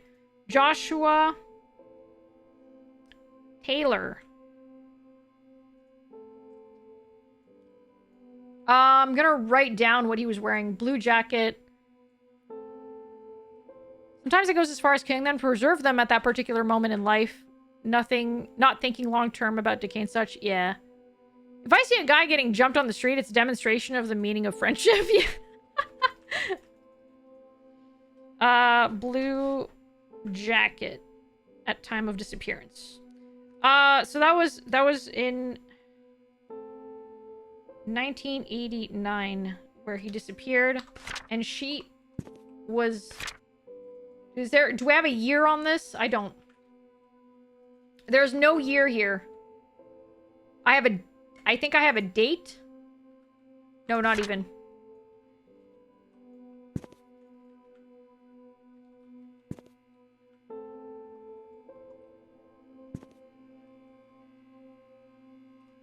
Do I have a... Oh, there we go. Okay.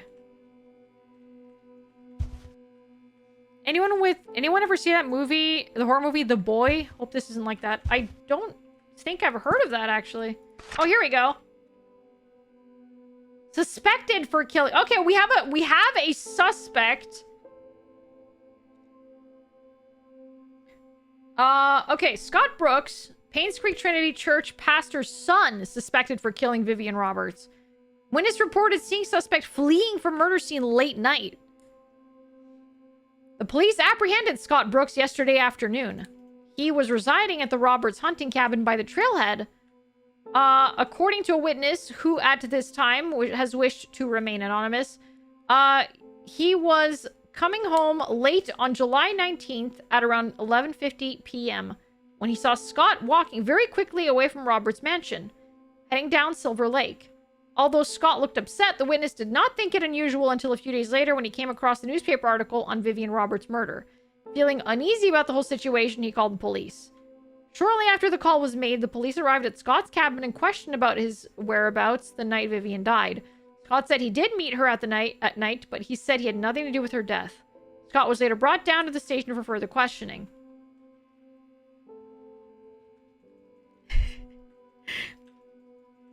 It's because I'm writing notes down. All right, so I have that recorded. I have that recorded here. Hi, this is Steven. I just wanted to make sure the package was sent. Again, I'm currently at Anne's courtyard. Any extra info you have would be much appreciated. Thank you very much. Wow, /28 months. That's at least 20 minutes of watch time. Anyways, hope you're doing well, Alfie, and that you commit crimes well. This is how the game works, I'm sure. I swear one day you'll play some in a Dream Barbecue or Tunic. Anyways, enjoy your gaming and day and week and weekend. Thank you, Y4. Thank you so much for 28 months. Thank you. I really appreciate it. I will eventually get to some Enna Dream Barbecue for sure. For sure. You can leave messages to a fax machine? I mean, yeah, I think so. Like, there's a phone. There's probably some form of answering machine to it. I'm just gonna re-listen to it. Hang on. Hi, this is Steven. I just wanted to make sure the package was sent. Again, I'm currently at Anne's courtyard. Any extra info you have would be much appreciated. Thank you very much. Talk to you later. Steven. We have a Steven. Okay. Scott Brooks is a suspect. I don't think that he's gonna be the one, because it's like bam, right in your face right here, and it's like the very first one that they all assumed was it. So I don't think it might be him. Who knows? We have a guy named Steven who left a message on an answering machine about a package.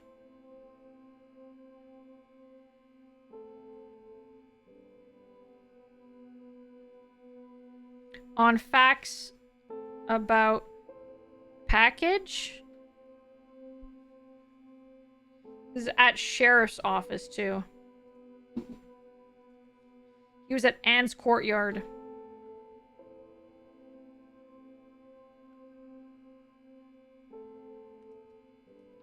Yeah, where is the package? We're gonna have to check. We have multiple packages here, so who knows? Oh. Search for the keyhole or lock. Okay, well this is okay, so we're gonna have to find. Can I open some? Oh! Locked as well. Key! Yeah, desk key. Give me this. Okay.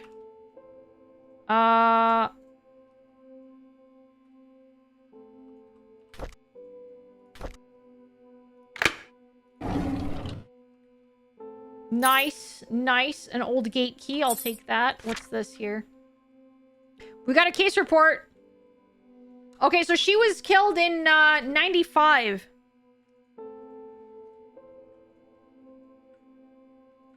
Oh, it's an update. No, never mind. Hang on. Was she killed in 95 or was she killed... Okay, I'm just gonna read it. Vivian Roberts murder case report, August 6, 1995. This report is an update of what happened to Vivian Roberts. Scott Brooks, the only suspect of this murder case, was apprehended a few days after Vivian's body was found. According to our investigation, someone saw Scott at around 11:30 p.m. near the woods north of the mansion. 2 hunters were looking for more wood for their bonfire when they heard shouting. They witnessed Scott and Vivian arguing. However, they were too far to hear the content of the argument. 6 months prior to Vivian's death, Scott was fired from working at the mansion. She cited Scott for tardy work and rebellious behavior. She also prohibited Scott from visiting the mansion and meeting Trisha, who by then had a close relationship with Scott. We're currently investigating the case. Scott is our main suspect in Vivian's murder. Okay, I can see why they would assume Scott would be a suspect in this situation, which is unfortunate for Scott if he's not the murderer. Because, you know, sometimes you just have fucking arguments with people, man. That doesn't mean that you want to kill them. Yeah, motive, but yeah. Trisha, I would assume Trisha is the daughter of Vivian. Yeah, it probably doesn't mean anything. It's just cops tend to, like, hang on to the first suspect that they find. And when you're not a good cop or investigator, you kind of just want to close the case as quickly as possible and just settle it right there. So they just like tunnel vision on like the one guy, the one suspect that they have, right? Maybe Scott was a victim of that. Who fucking knows? Burgerham, thank you for the follow. Welcome to the void. Welcome in. Like, I've heard like of like some insane cases where cops will actually pressure and gaslight the person that they're interrogating so much that the person being interrogated, who, you know, doesn't understand like interrogator tactics or cop tactics, will like their memory will actually start inserting what the cop is relaying to them into their brain.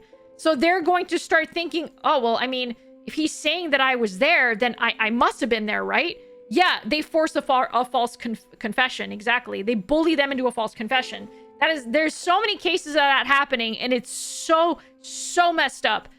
It happens a lot with people that trust cops a little too much, or people that don't have like a very strong like will. People that are kind of timid, you know. Yeah, the faster they close the case, the faster they get paid. It's messed up. It's messed up. All right, so we have this situation here going on. There was an argument. Do I get to keep that? Yes, fantastic. Okay. Coerced statements are not admissible. Yeah, the issue is that, like, you need to have someone telling the judge that the statement was coerced. Because if no one tells the judge or the jury that the statement was coerced, then the judge and jury are just going to take it as, like, fact. Yeah, you have to prove that they were coerced. That's why whenever a cop tells you, like, they want to bring you in for interrogation, lawyer up. No matter what. Even if you think, well, I don't have anything to hide, I know I didn't do it. Don't talk to the police. Lawyer the fuck up. Lawyer the fuck up. Do not say anything, because they will take anything and everything you say and spin it in their favor. Yeah. Doesn't matter how much you trust a cop. Doesn't matter how truthful you are and how confident you are that you will not be locked up. Get a lawyer. Just get a lawyer. It doesn't make you look guilty if you get a lawyer. You are just protecting yourself. because you can't really trust most cops. Probably don't want your well-being. They don't care, man. Use the lawyer. All right. July 30th, 1995. Vivian Roberts' funeral was held this afternoon. Bernard, the butler, Dorothy, the head servant, Derek... Okay, we're getting more names here. Does it count as having a team of lawyers if you know multiple lawyers? Not if they're, like... I don't know. I don't know enough about that. I feel like if they're not all under the same, like, company, they're probably not really a team.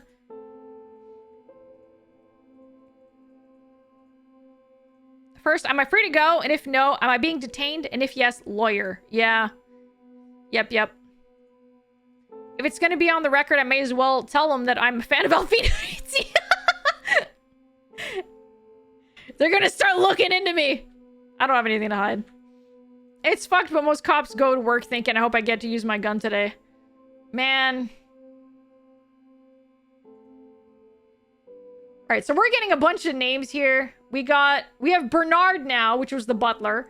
We have Dorothy, the head servant. Derek, the family chauffeur. His mom, the chauffeur's mom. Wanda, who's fighting cancer, attended. Vivian's husband, Charles, came with their daughter. Trisha. Okay, yeah, so Trisha is the daughter. All right. If a cop starts talking to you, just run. Be careful with that. They might, if they really want to talk to you, they're not gonna let you go. Charles did not utter a word. He was very quiet. Most of the town came and paid their respects at the funeral. Halfway through the ceremony, Trisha started to weep loudly. Dorothy brought her elsewhere, and the crying died down. I noticed that Dorothy looked tired. It must have been tough to take care of Trisha. She's been having multiple breakdowns. I can't blame her.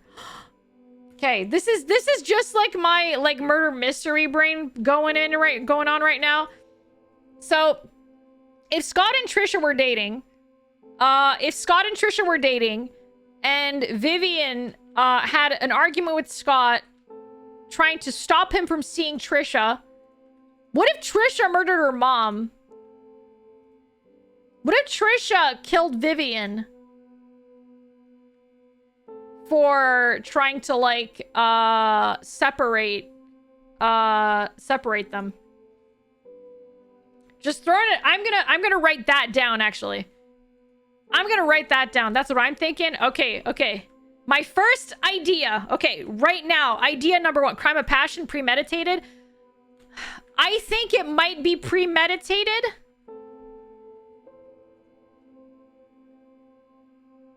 Maybe? Okay.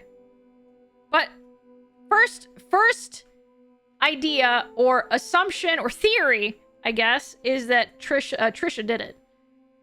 Theory 1.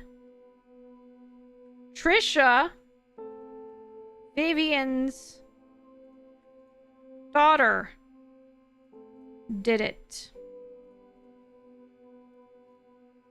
Okay. Can the passion be premeditated?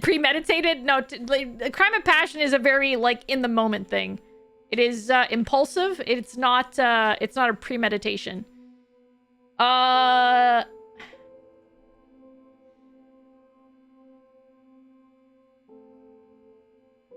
Okay, yeah, I can't blame her with the loss of her mother and her boyfriend being accused as the killer. It must have taken a toll on her. I feel sorry for the whole family.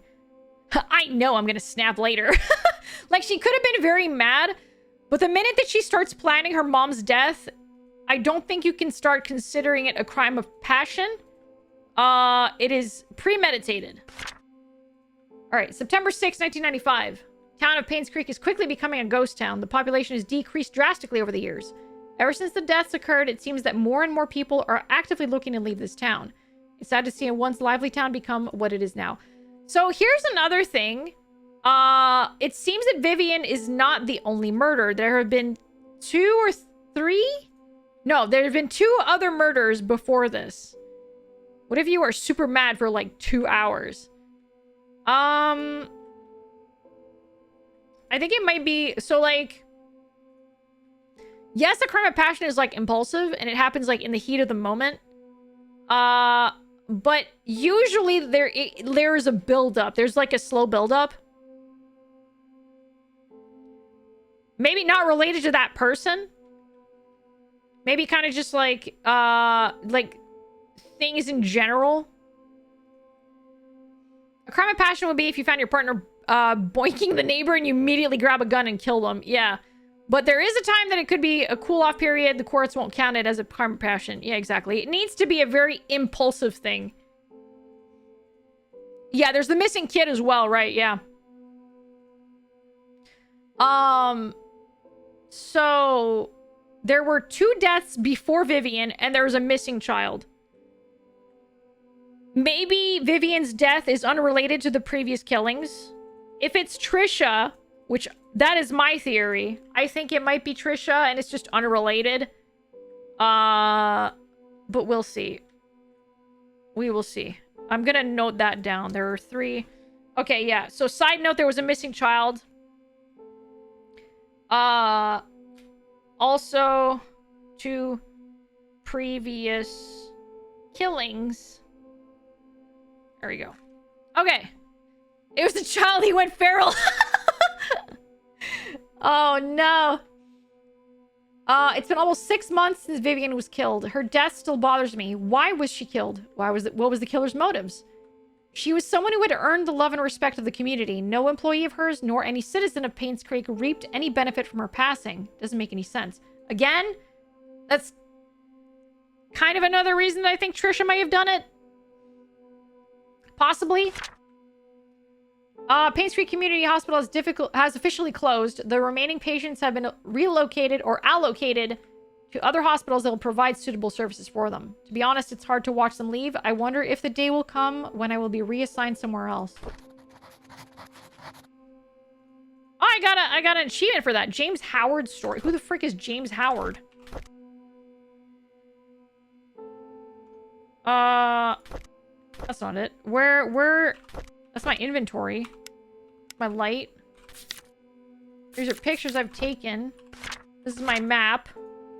Journal! There we go. Okay.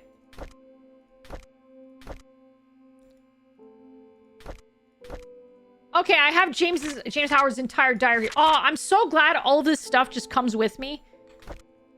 It was the one-armed man. He's the cop signing all these reports. Got it. Relocate. Yeah, there it is. Dear Sheriff James Howard.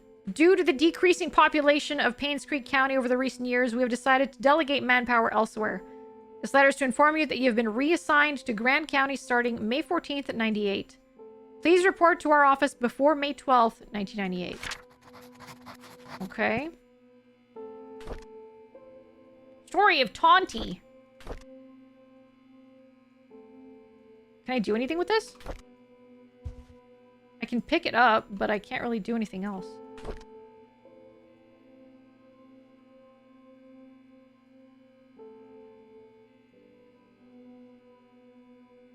Story of Taunty. No, Taunty. T-O-N-T-Y. Why can I pick this up? What is the value in this? Is there something I should know about it?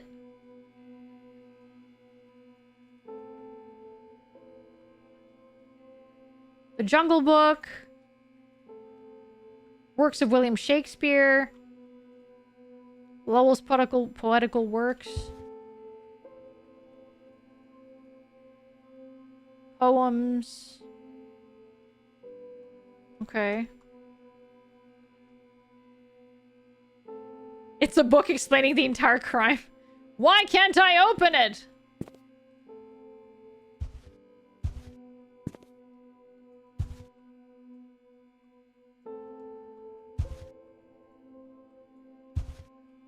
Right, I didn't get to open this yet. Hang on. Oh, shit. 95, maybe? 1995?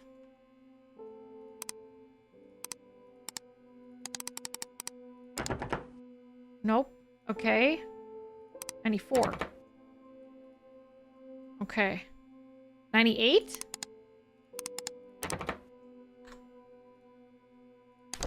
Maybe it's not a year. Maybe it's a,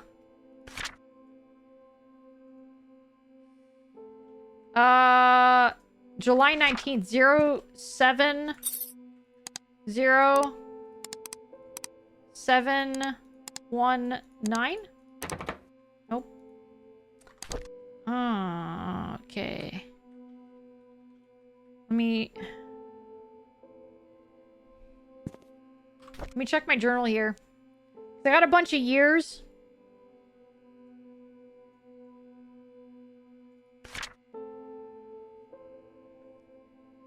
So this was in 1995.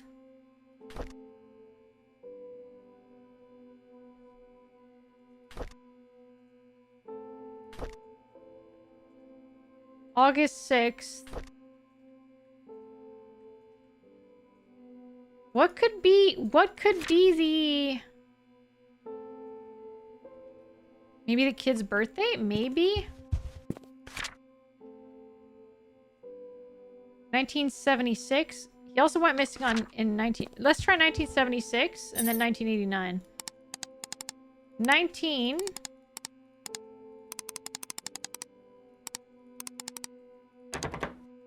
No. Okay. And 1989. Nope.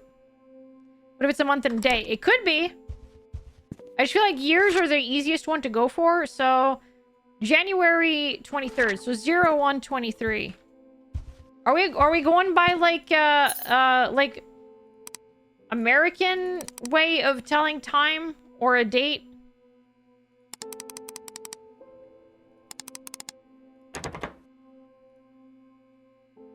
January 23rd. I feel like we normally would be doing it that way. November 3rd. That would be 1103.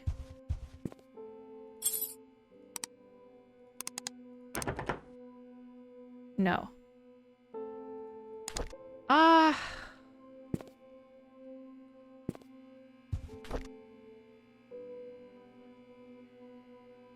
Story of Tonti doesn't have a hint here. What about these? We don't have any numbers here.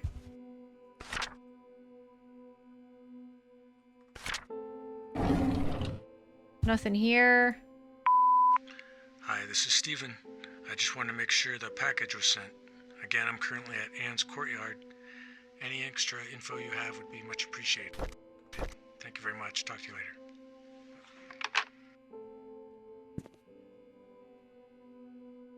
Okay, we'll come back to that.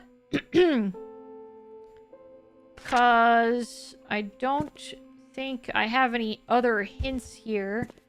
I didn't get to check the bathroom. Demon, thank you so much for 11 months. Almost a whole year. Thank you. Thank you so much. I hope you're doing well. Okay, so I was able to open this. Can I open that? This looks like it's openable. Oops.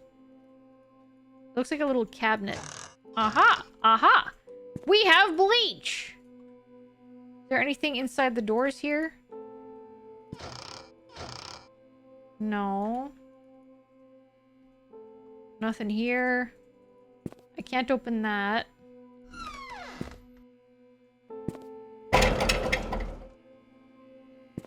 Can't open that.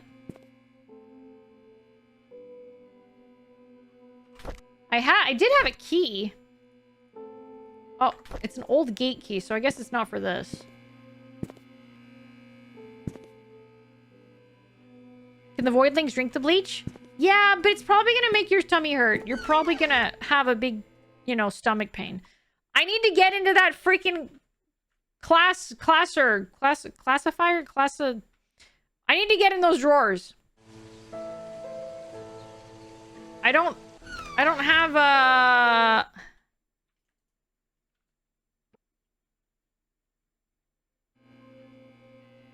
I don't know what it could be. He write it under his desk.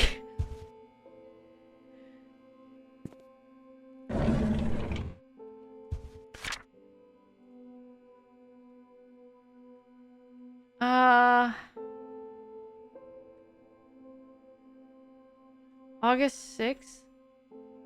Oh, there's a phone number here. Is it 2629 maybe for the phone number? Or that'd be dumb.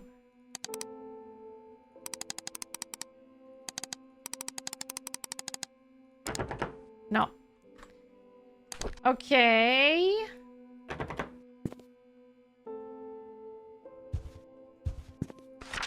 What about this? Was there a date on this flyer? There was not. How do you add quotes again? It's exclamation point add quote. And then you type in your quote.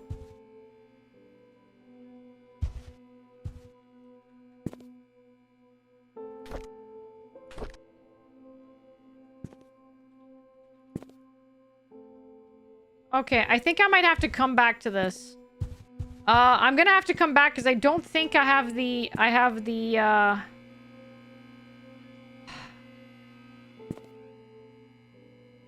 It's a little upsetting because it's like, where else could I possibly find it, right?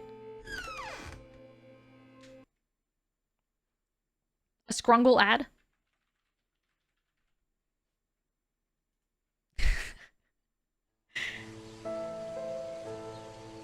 Oh, thank you. Thank you, Gazbo. Alright, let's unlock it. No, it's fine. That's totally fine. The poster. Oh! Alright, let's turn our battery off here. I know how to sprint! Oh, that was the tutorial? Okay, so that's locked. Fishing? Okay, I can't go through here. Oh! We have crime tape.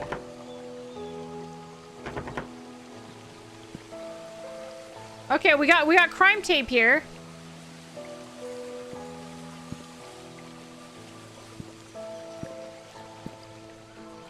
This looks barred off, so I can't get to that.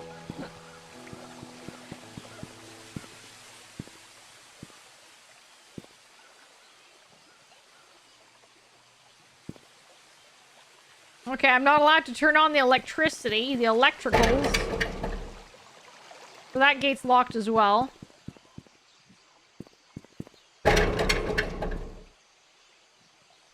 That gate is also locked. Can I check the bins?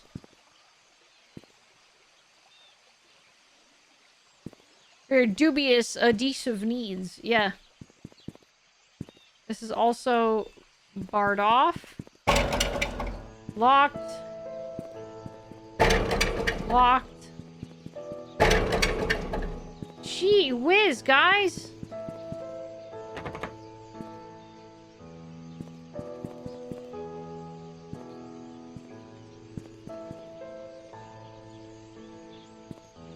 No parking.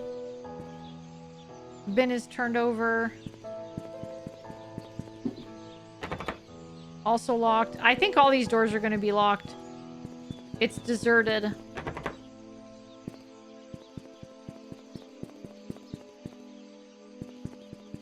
Oh, what does it say? Farmer's market. Fresh eggs, specially selected cheeses, pies, jams, and jellies. Hell yeah. Can I open these? No.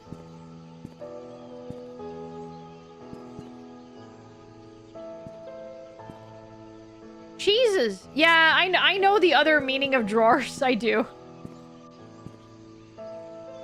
There's a wine bottle here.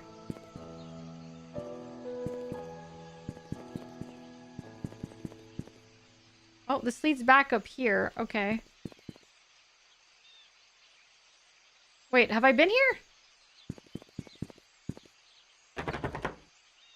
I don't feel like I have.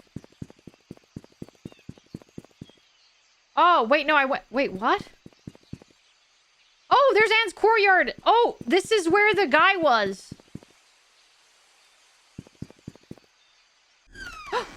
Open door, open door.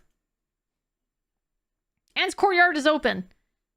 So the inn is open. We could probably find some more, Oh, this is actually kind of freaky. I don't think this is a horror game. Untouched bottles of wine.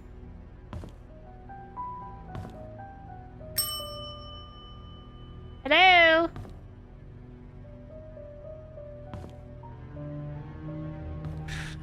I don't think this is a horror game, so I don't think I need to be too scared here, but... Old-fashioned way to listen to music. Why is there a random thing of wine here?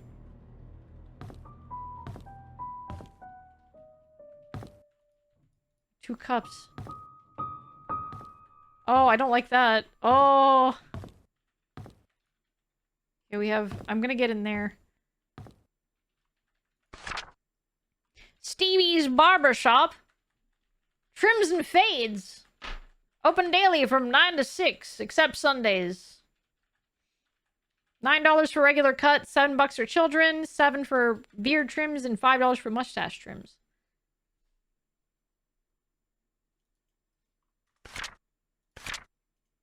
PAINSCREEK Trinity Church, Sunday worship. The truth shall set you free. Come and join us for fellowship every Sunday at 8 a.m. It's too early for fellowship! 8 a.m. on a Sunday? Come and meet the community and enjoy a message from the Lord. Bible study will be held every Friday from 6 to 7:30 p.m. with a light dinner afterward.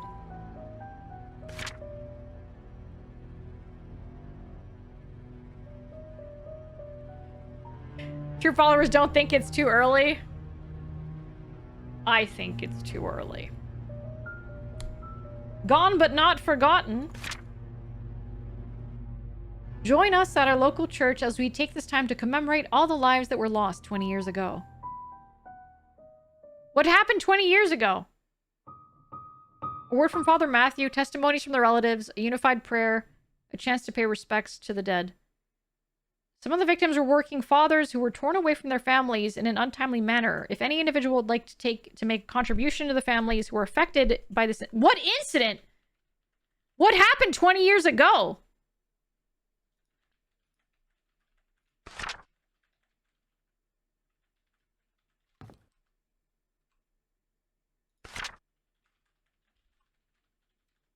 The Silent Hill town? Yeah. The incident. Real Follower starts Saturday night. It's never been the same since the incident. What can you do if you're locked out of your own car? Use a Slim Jim. A Slim Jim, also known as the lockout tool, is primarily for breaking into cars. It is a thin strip of metal that is 24 inches in length and about 0.79 to 1.5 inches in width. It is a very popular tool for car thieves, as the Slim Jim allows you one to unlock an automobile. The automobile doors without the use of a lockpick. It works on the levers and interconnecting rods in the car door and avoids dealing with the lock mechanism itself. The hooked end of this tool is thin enough to be slipped between the car door window and the rubber seal, catching the rods that connect to the lock mechanism. In the hands of an experienced user, the car door can be opened without being damaged. This doesn't happen. I don't think you can use these on modern day locks anymore. I don't think this is a thing anymore. Oh, yeah, it explains it here. Newer cars have tried to implement different defenses against this tool, ranging from implementing barrier blocks on the bottom of the car door window to making the operating rods easily disconnected when met with lateral force, which is often used by the lifting action of the Slim Jim. Older car models, however, are often easy prey. You can? Not for any particular reason or anything, but can I get like 10 seconds of your model dancing? I don't dance without music. I feel dumb doing that. You could probably get a clip of like my model dancing if you look at like past streams, I think. You use a tiny yellow electric box that is also illegal to own, yeah.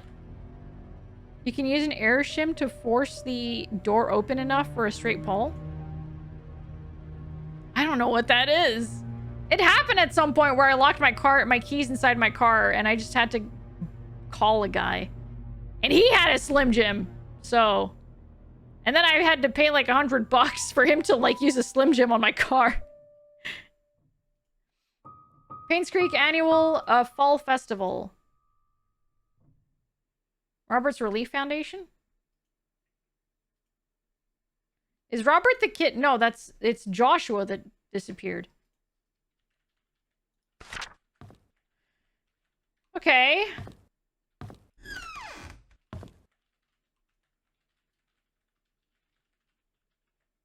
Memoir letters. Ow, The Jungle Book again. William Shakespeare again.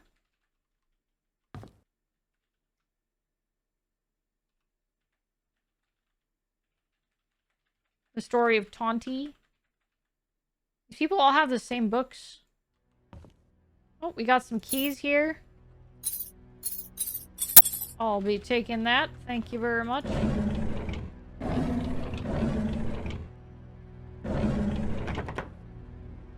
Oh no, the wine thing is locked. So is the dishes. Champagne linger bowl.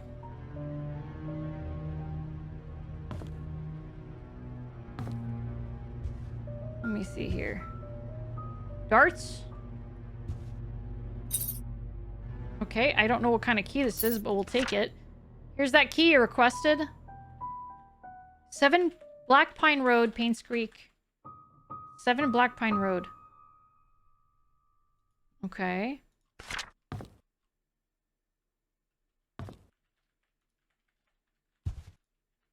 Locked toolbox.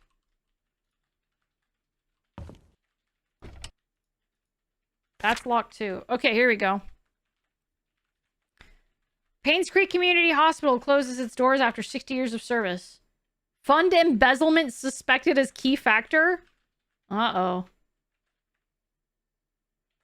PAINSCREEK Community Hospital, one of the leaders in long-term rehabilitation for the elderly in Newland, finally closes its doors after 60 years of service. PAINSCREEK Community Hospital first opened its doors in 1936, serving as a humble abode for treating patients and provided boarding for those in need of prolonged treatment. Vivian Roberts, a successful businesswoman, saw the need to revamp the hospital in the early 70s. She founded the Roberts Relief Foundation with the main purpose to support the needs of the village of PAINSCREEK, starting with the hospital. By the early 80s, the population of the village and local areas had started to decline rapidly. Many young people who went to college did not return, and the number of seniors was quickly rising, with increased need. Okay. Interesting.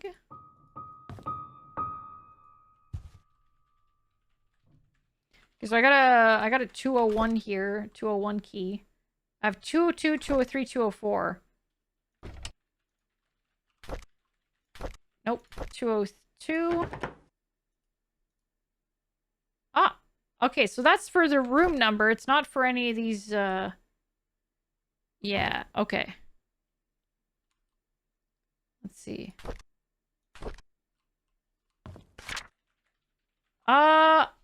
Stephen Moss. Huh? He doesn't have a sign-out date. Yeah, I don't have a date yet for the subathon. It's going to be later this year, but I do not know yet. Alphemone just finished game night with my buddy. We were doing a stupid busted modded run of REPO. At level 7 we have 700 health and 580 stamina and 17 strength before level 10. Anyway, what have I missed? And also have some Alphemone. Oh my gosh, Rogue.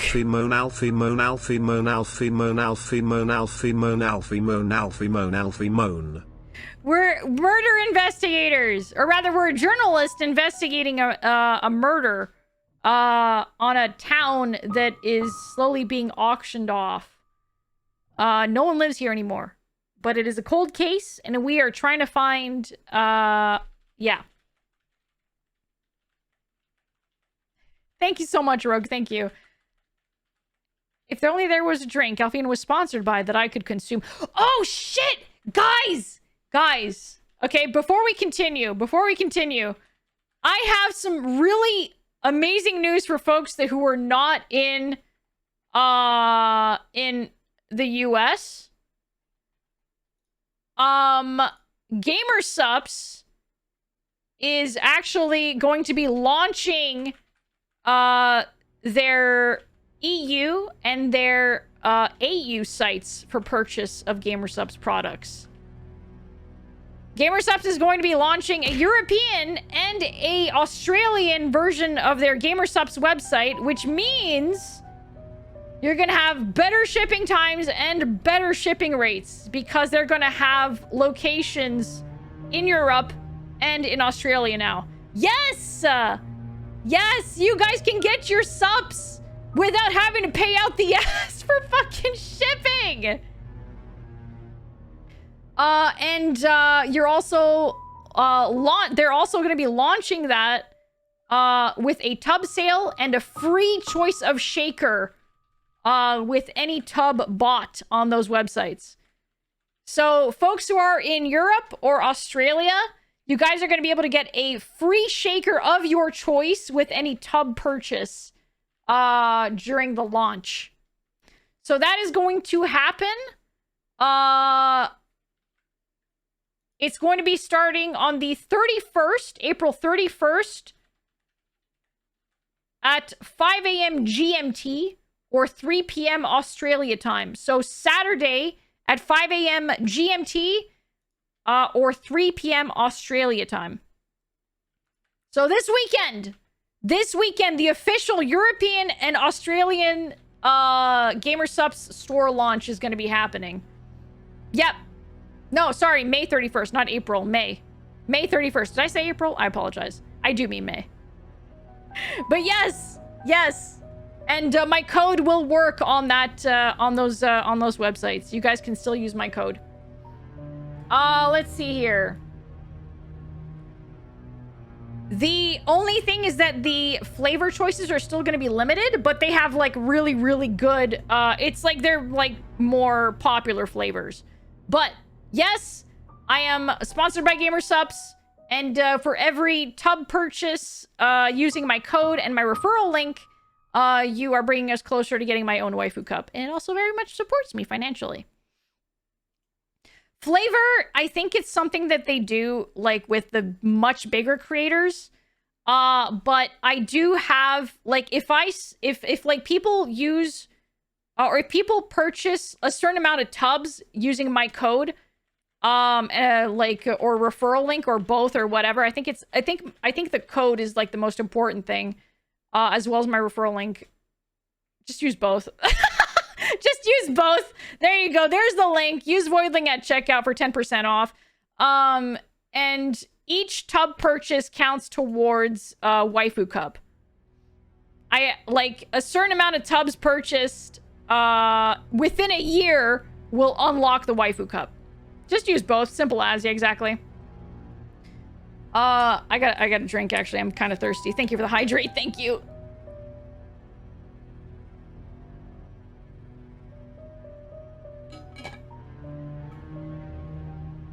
There we go.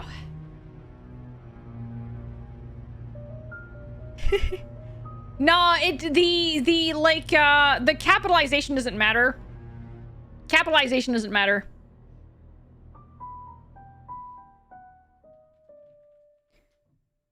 I'll have to use your link next time I buy more. Yeah, that'd be awesome. Thank you so much.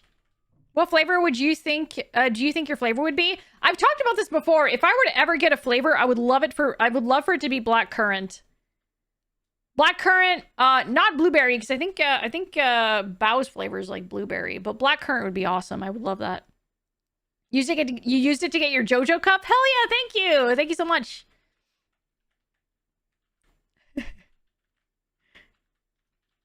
If you got a cup, would it be classic Alfie, or would it be your final girl form? I would love for it to be my final girl form, genuinely. Void berry flavor. All right.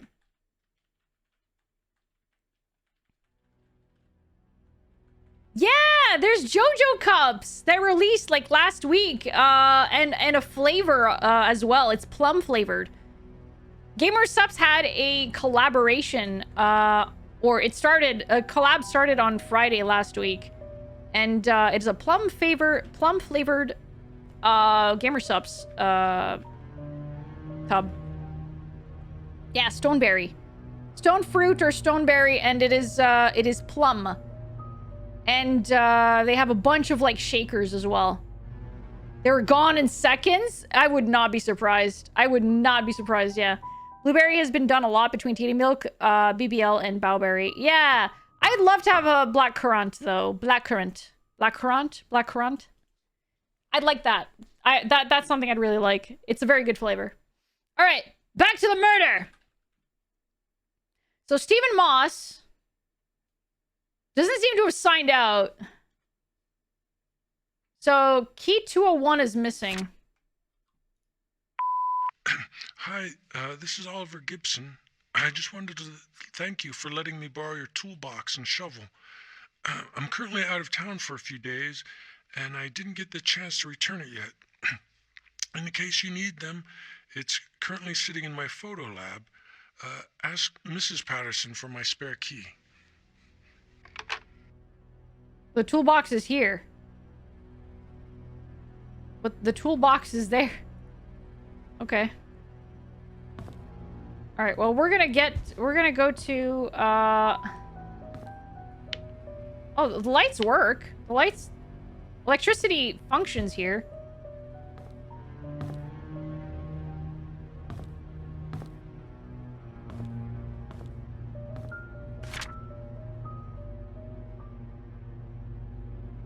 Alfie saying titty milk with a straight face. Odd thing to have on tonight's bingo card. I've said titty milk so many times since becoming sponsored by Gamer Subs.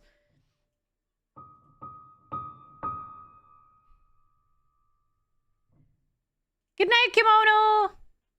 Does the music remind anyone of the Up intro sequence? I do not remember the Up intro sequence, actually.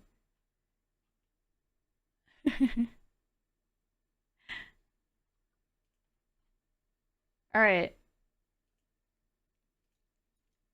So it looks like this is a,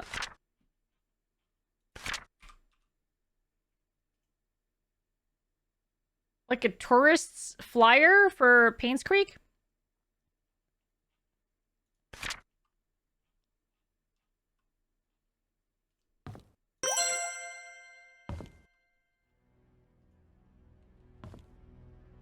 Kaylin Leafshade, thank you so much for the follow. Welcome to the Void.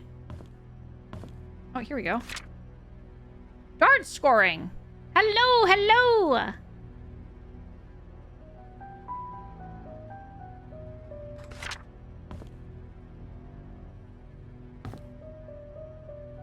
Okay, so I think we checked pretty much the main floor. I'm gonna check these doors here. Why did that scare me? I felt like my heart stop a little bit. Is that for the fan?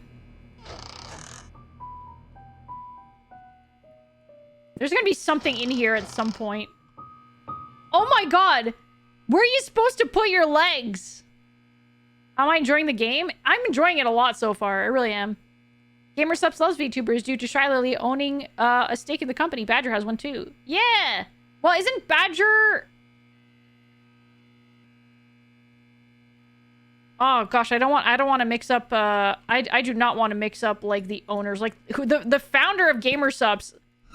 Pretty sure is Badger, or is it like a co-founder or something like that? Up against the wall, feet flat against it. Yeah. Yeah. Schlop the founder?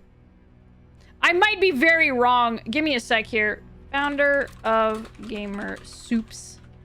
Gamer Soups. Okay, yeah, the primary founder. Yeah, that's okay. Yeah, the primary founder of GamerSops is Jay Schlott. Yeah, that is correct. I think it's because I think I like made the mistake because let me see here.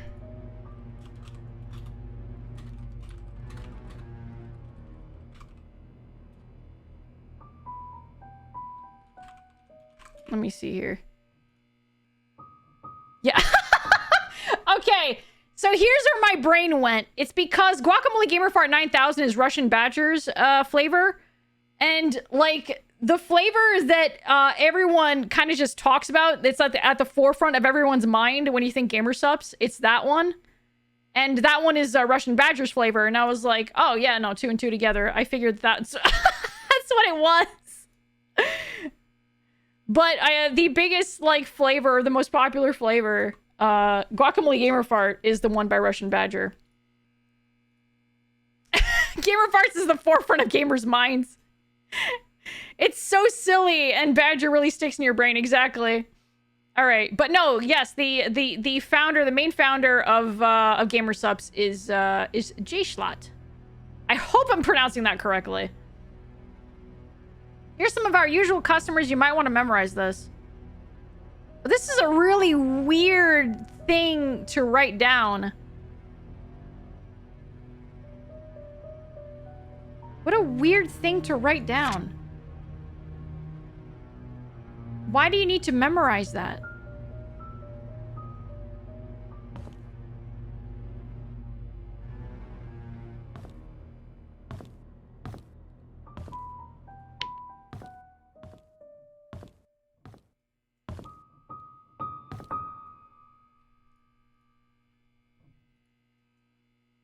Maybe someone else wrote it and gave it to them? Maybe? Oh. Okay, so 04 is... I think I have the key for 04. Hello? I'm gonna close this because I don't want someone jumping me. Okay. Oh. Light in the bathroom works? Oh, I do not like that sound. It has that really irritating, like, electricity noise. Listen.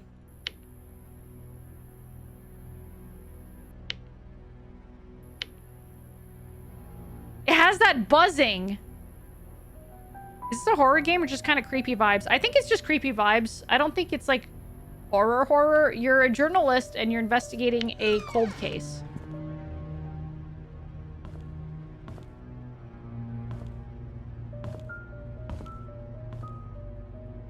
Okay. Oh. A hint. Nope, it's the Holy Bible. Is there something to it? No, there isn't. It's just a book. Something underneath the bed? Nothing here?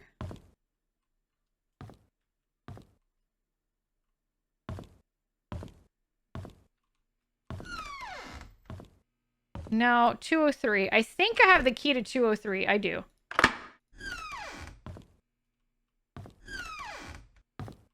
Hello? Okay, this one also has the fluorescent bulb noise. Can I enter this? Oh, I can.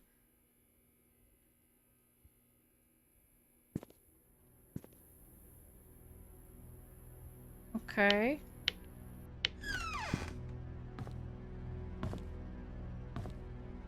Ooh, okay, no, there's something underneath that. Remove that. No, I want to pick up the... Oh, it's just more books. What is this? Land of something?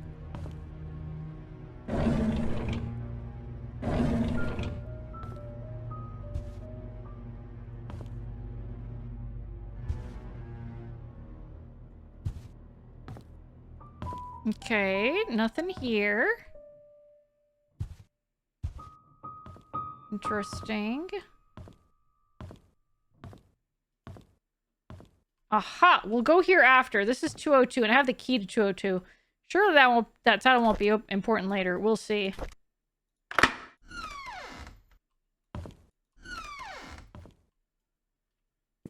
Okay, nothing here. Nothing in the shower. Oh! There's no fluorescent light bulb in this one. They changed the light bulb in this one. It doesn't make that sound.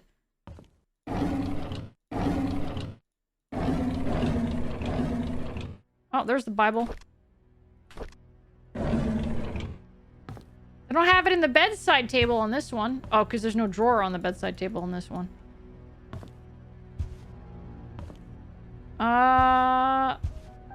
Okay.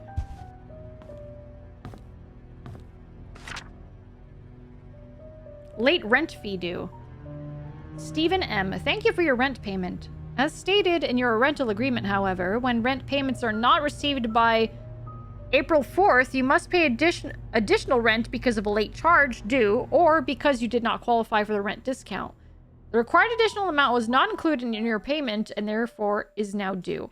Please send the additional required rent of $85 at once to bring your credit balance up to date and remove it from the delinquent list.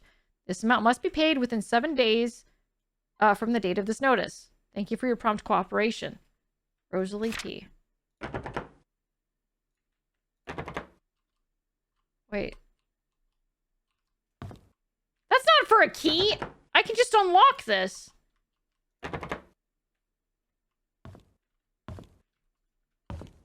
Oh! They put the doorknob in backwards!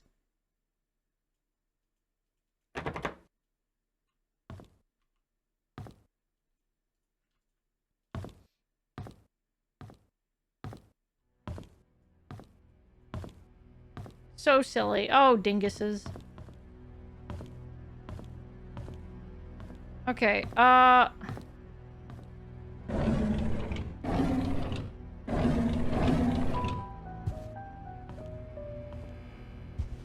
don't have a way to open these, though. Why can't I open this? 203. I don't have the keys anymore. Address for the key is written on the paper next to it. I think it was the 7-something road or something. Case of Da Vinci wine. Okay, so I can't access any of those. I hate it when I put my doorknob in backwards. That sounded better in my head.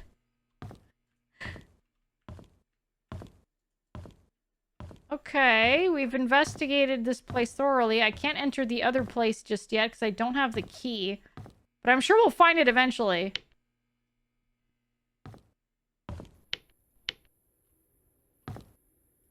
That's still scary. This place is still scary. I'm exiting.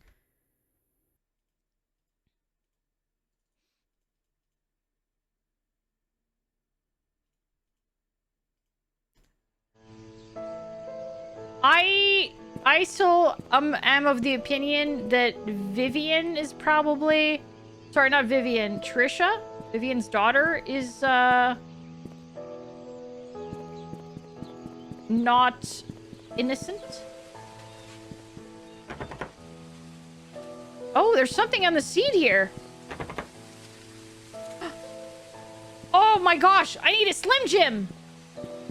If I can find a Slim Jim, I can get into this car and grab those notes. Maybe in the toolbox or something.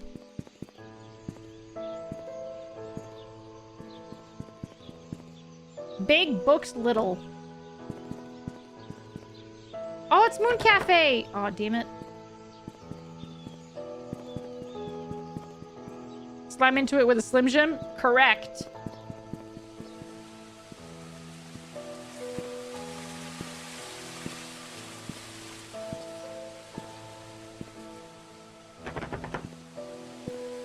Okay, 37. Oh. Ooh, I did not like that sound.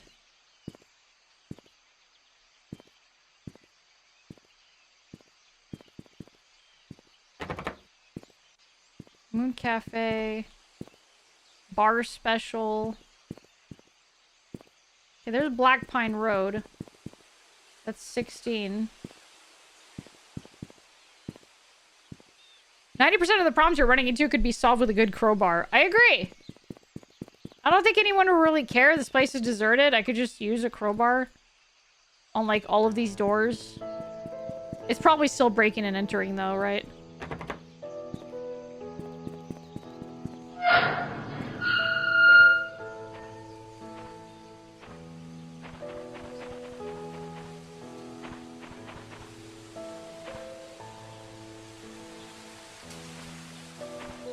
A lot of puzzles could be solved with the Crowbot IRL.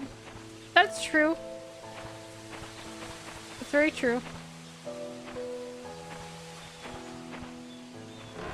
Ah!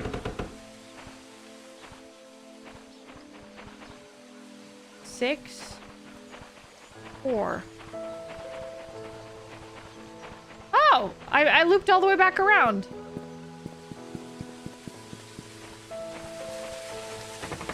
2, 8, 10.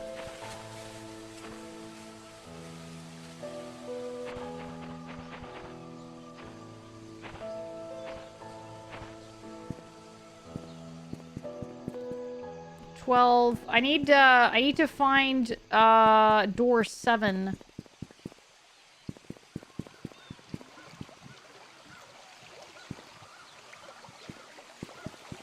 Five, 7.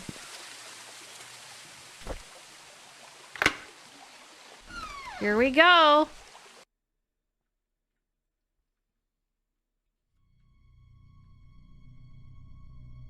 Oh, I don't like this immediately. I don't like this.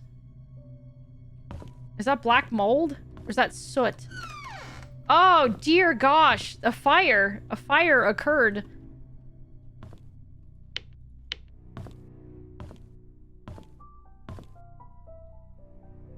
Okay, so there was a fire here. Dear Daniel, how have you been, my son? It has been a while since I last wrote to you. I'm getting much better now. Dr. Johnson has assured me that I'm recovering well. I'm now working full-time at the mansion. The hallucinations are gone. There are just 2 more checkups to do and I'll be done with the rehab. How's Mom doing? Is she still working at the restaurant? I hope she spends enough time with you. I don't blame her for leaving, and I wish I could be there for you. I'm sorry things turned out this way. Please forgive me. I've been saving my money and plan to... Oh, it got cut off. And we have a bottle of rum. Premium rum. Okay, interesting.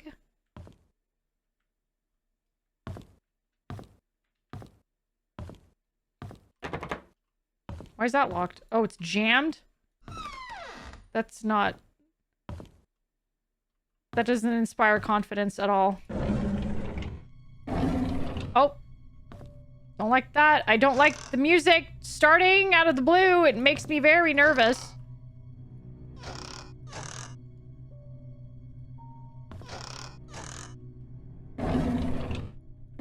Extremely nervous. And I know it's just on a loop. It's not actually restarting. I mean, it's not because anything is happening. It's just the loop that's restarting. That's all it is. Everything is fine. It's not a horror game. It's not a ooga booga ookie spooky video game. The only thing that will scare me is myself.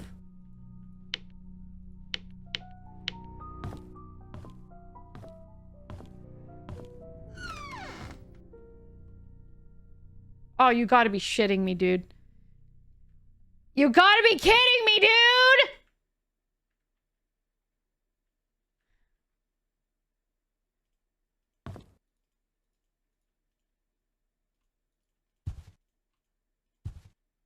Why did it have to be rituals? Oh, the medication. Oh, no.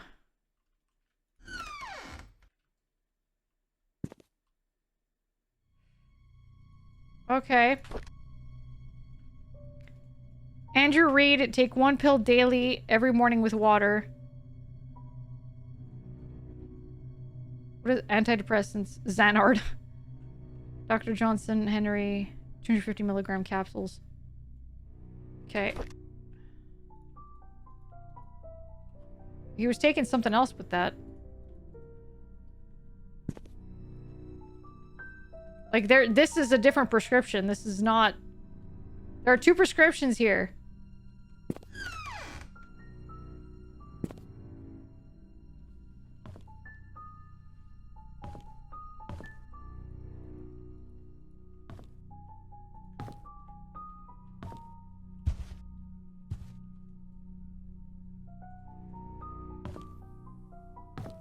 For us, she is coming for us. Oh, I'm getting the fuck out of here, dude.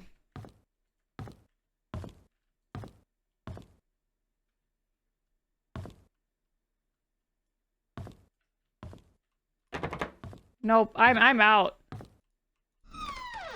Nuh-uh. Nuh-uh. Nuh-uh. As soon as the ritual stuff showed up, I was like, nope. Okay, so there's this Andrew Reed guy. We got an Andrew Reed here.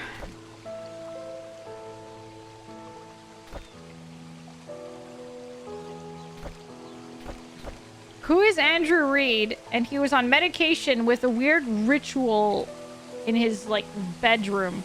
Ritual circle. I'm gonna jot down some notes here. Time for notes. Time for notes, everybody. Okay, note. Hey. Ah, Crane, hello! Welcome in, Raiders, welcome! Hello, hello, hello, Raiders, hello! Welcome in! My name is Alphena. I'm a Void Wish, and in my arms here is Triton.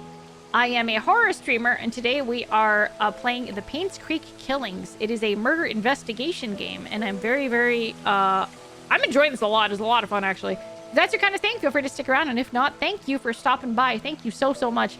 Crane, I hope you had a fantastic stream. I hope you had a great stream. What'd you play today? Oh, you're playing Oblivion Remastered? What did you think? What do you think of it so far? Yeah, let me give you a shout out.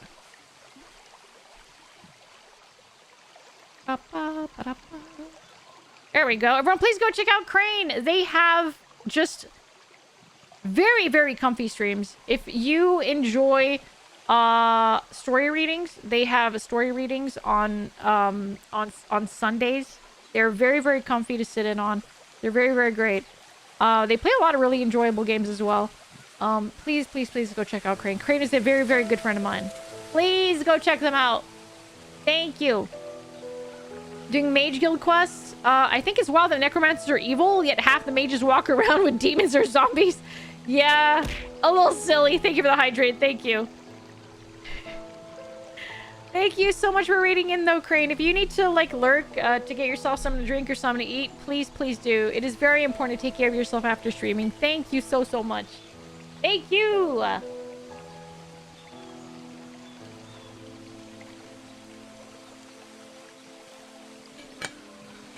All right.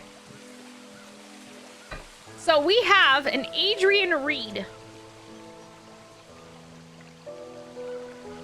Adrian Reed was on, I think he was on, like, was it antipsychotics?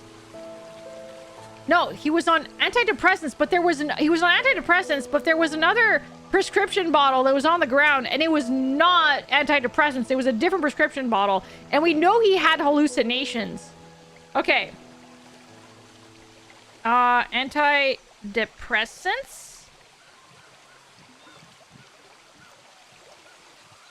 Hallucinations? Ritual circles?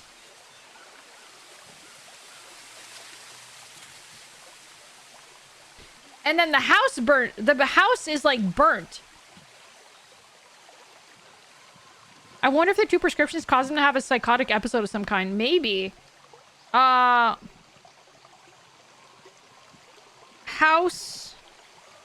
Fire.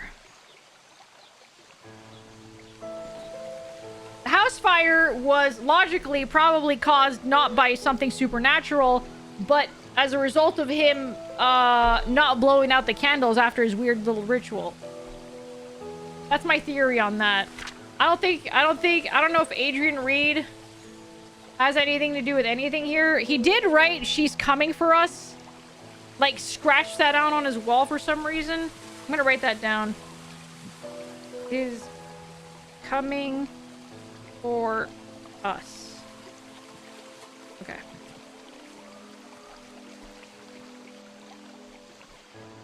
Alright, so that was that. He did not have a toolbox in his house. I was hoping that he would have the toolbox, but he does not. Let me see. What other... I did not have another key. That was it. Time to continue to investigate. I went... Go this way. I can't go by this way. Okay. Can't open that either. What about this? Yep, I can open that. Okay, so everything comes back to this. I need to get into this guy's car. I gotta find a Slim Jim. The place, there was a flyer. It was advertising Slim Jims.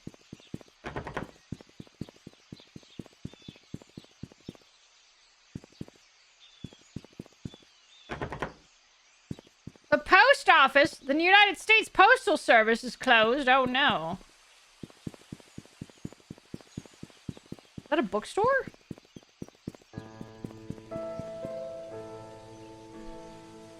Ooh yeah.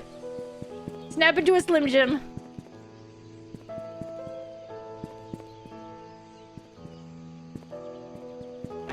Okay, so 9 is locked.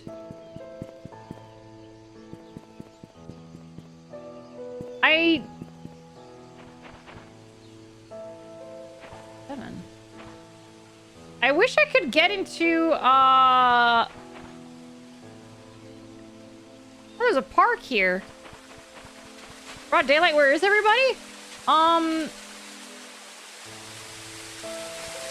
It's deserted. Everyone left. The town is actually being, like, it's gonna be auctioned off.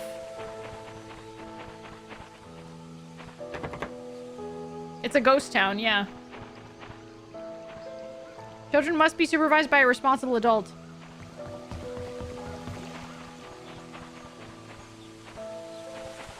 Okay. Surely there's gonna be something here, right?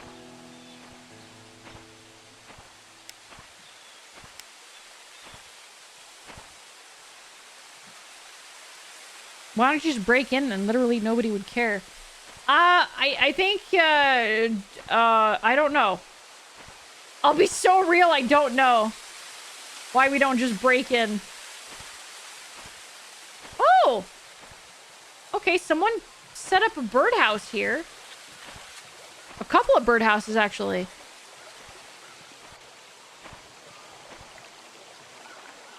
What the?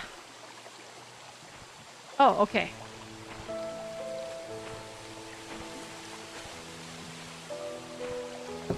Oh!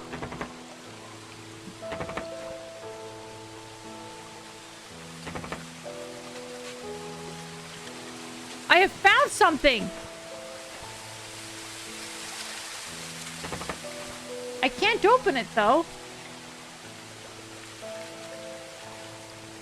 It says locked, but it looks like there's like a... Oh, there we go. Oh, shit. I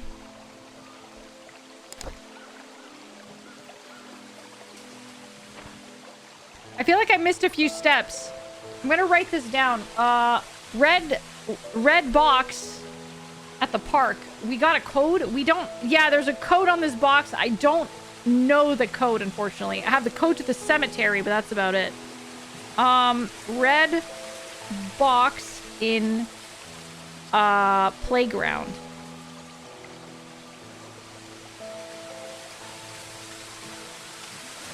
Hidden with bird houses.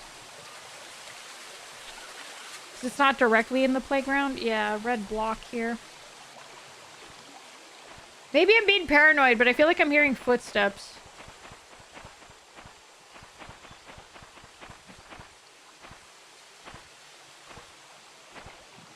I shouldn't go in the water. My equipment will get wet. You're so right. Oop, there's a cabin here.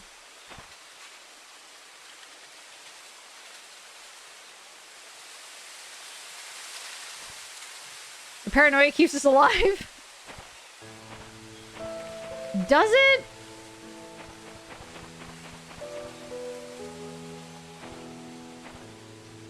We got a ladder here.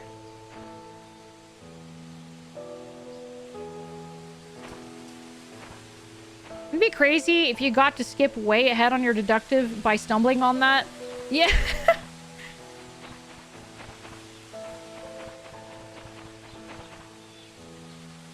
Interesting flowers. You got a well here. It's not paranoid if they're really out to get you. Just because you're paranoid doesn't mean they're not out to get you. Oh, we have a post-it here. To-do list. Get more firewood. Give Trisha my spare cabin key. Fix Mrs. Patterson's sink. Visit Andrew at the hospital. Check hospital for missing tools. Give Trisha my spare cabin key. This is absolutely... Oh, this is, Oh, Scott Brooks's cabin, isn't it? This is Scott's cabin. This has to be Scott's cabin. Because who else would like offer Trisha a key, a spare key? Okay.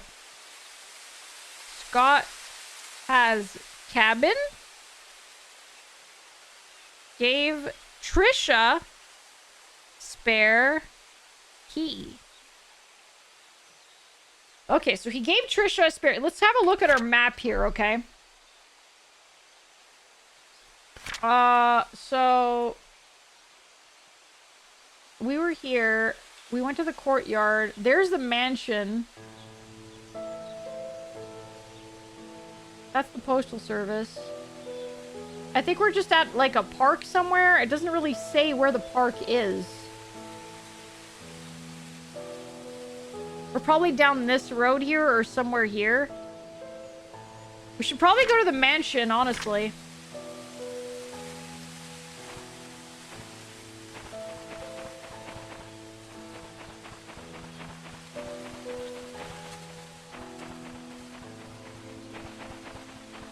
I feel like that mansion would be a very good place to go right now. So this is where the... Oh.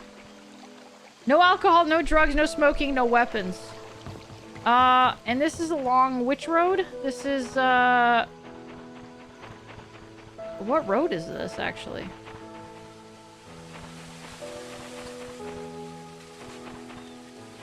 Okay, I need to reorient myself.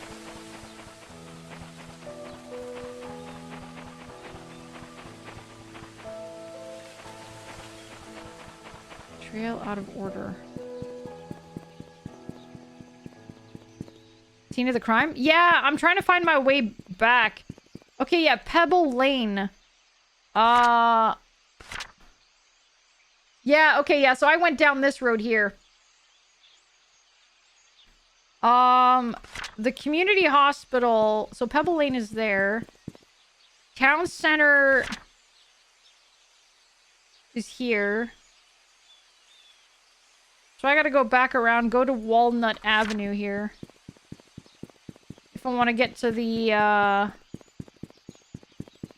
there's a Walnut. I want to get to the mansion. Photography. Oh, it's locked. Okay, so we're gonna go to the photography. What's this? Doesn't even say. Okay, mansion time.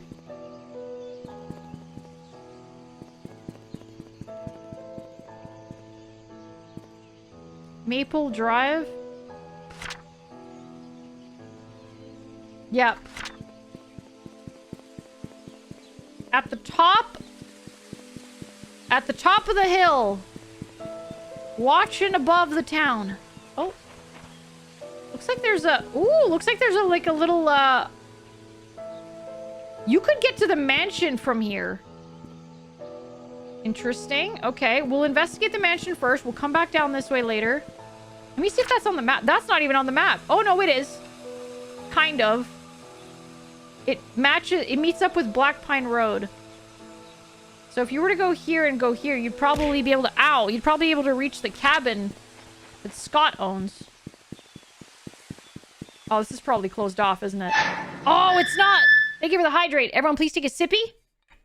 To the scene of the crime, everyone.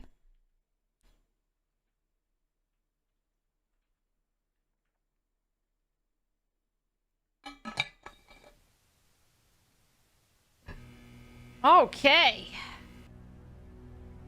Okay. How you doing, Toasty?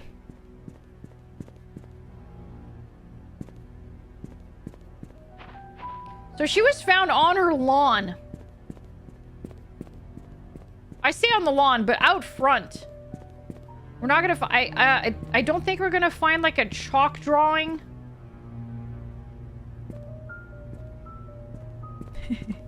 I'm glad. Good, I'm glad. We're probably not gonna find a chalk drawing. It's been like years.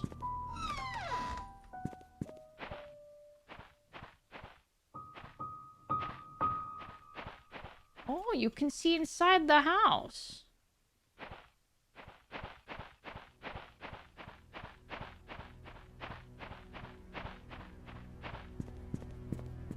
This is the back.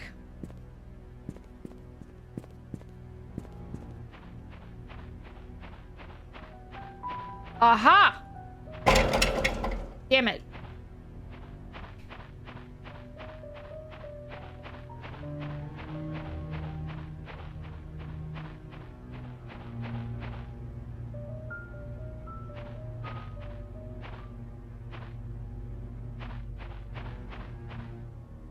What the heck is that?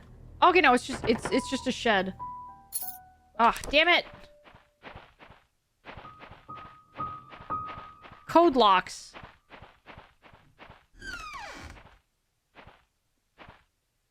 What's that? Just a random box here? Can I open it? Why is there just a box here?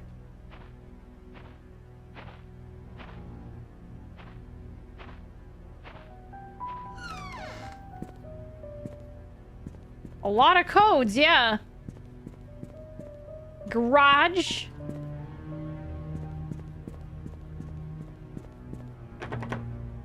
Garage is locked. Of course. You don't want to get the car stolen. Oh, okay. Side door's open.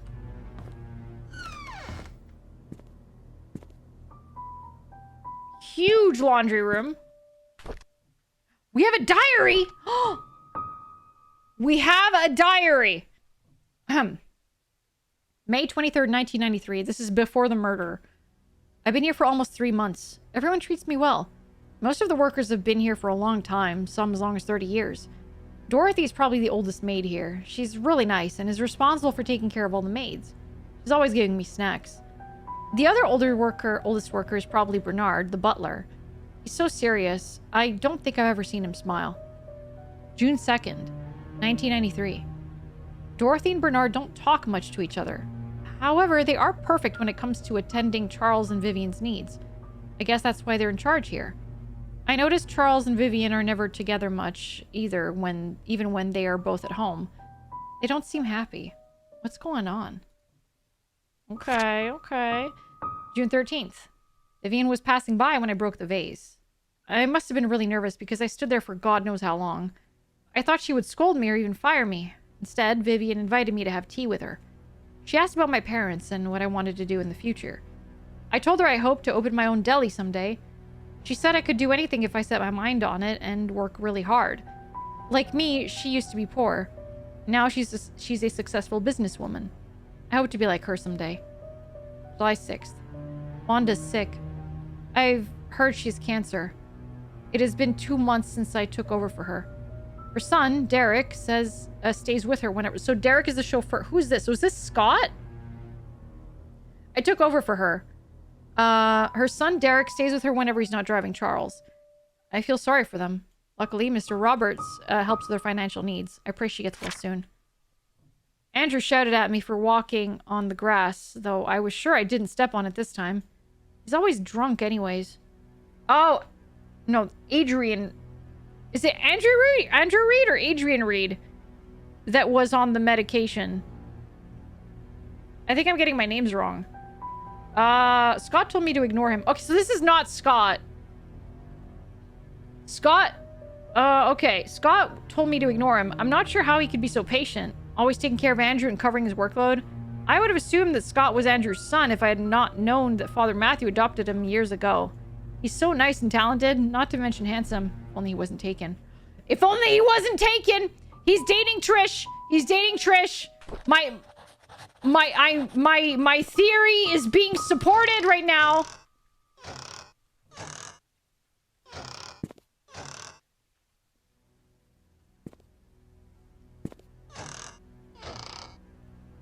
A lot of Clorox.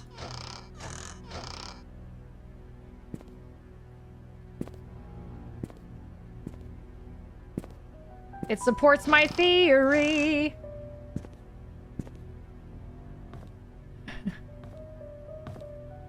Okay, we're gonna check the upstairs later. We got more stuff to check out here. Oh my god! This house is too big! There is such a thing as a house that is too big, by the way. Oh, that's freaking terrifying. I hate that. Nope. I'll come back to that later.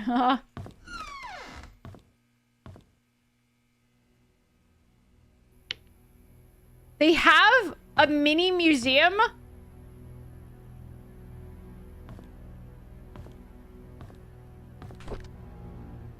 Another diary, perhaps? Whose diary is this? Is this Trisha's? Oh, maybe not. We went hunting this afternoon. Scott's quite a fast learner and has good manners, too. I told him to call me. Oh, it's Charles's diary. We have Charles's diary. We went hunting this afternoon. Scott's quite a fast learner and has good manners, too.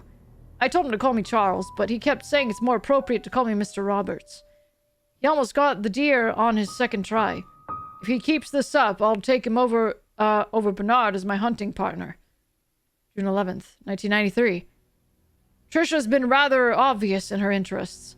He's a good-looking young man and respectful to others. I don't mind his status. There's nothing wrong with being an orphan. If there is, it's the parents' fault. I know that Trisha fancies him. I've grown to like him too. August 27th. Today is Mom's death anniversary. It's been 18 years since she passed away. I paid my respects at a tombstone. Vivian wasn't feeling well and chose not to come, so I asked Scott to accompany me. He brought fresh lilies. He said lilies suggest that the soul of the deceased has returned to a peaceful state. Sometimes I feel like he's a son to me. Now that I think about it, Vivian is always getting sick during this time of year. September 8th. I knew our relationship would not be as close as we had it, but ever since Vivian discovered my affair, she hasn't been the same. Gee, I fucking wonder why. She once joked to her friends during a dinner that all politicians are alike, and as a politician's wife, she has learned to close one eye. Sometimes I feel sorry for her. I think it was because of Trisha that she didn't leave me. She's a good wife and a good mother. I'm grateful for that. Okay, so, her husband cheated on her. He had an affair. He didn't seem to have any ill will toward her at all, like in any sense, like in any way. And, Vivian seemed to be pretty, like, you know... Yeah, I'm sure this is the real Mona Lisa in this random ex-mayor's house. She seemed to be very understanding, or rather, she kind of just stopped caring at some point.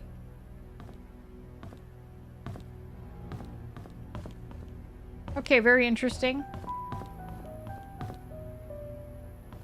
I was hoping that there would maybe be some, like, fake paintings with, like, hidden rooms, but I guess it's not that kind of game, maybe? I'm not going in there yet. Nuh-uh.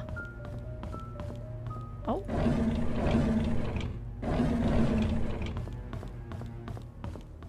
Okay, so there's... Ooh, the kitchen.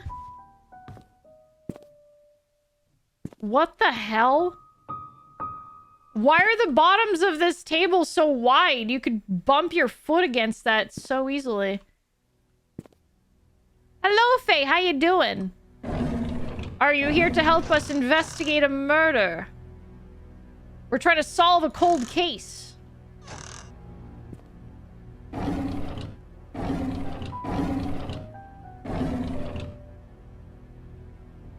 Cups. This is what my apartment looks like right now. It's in boxes.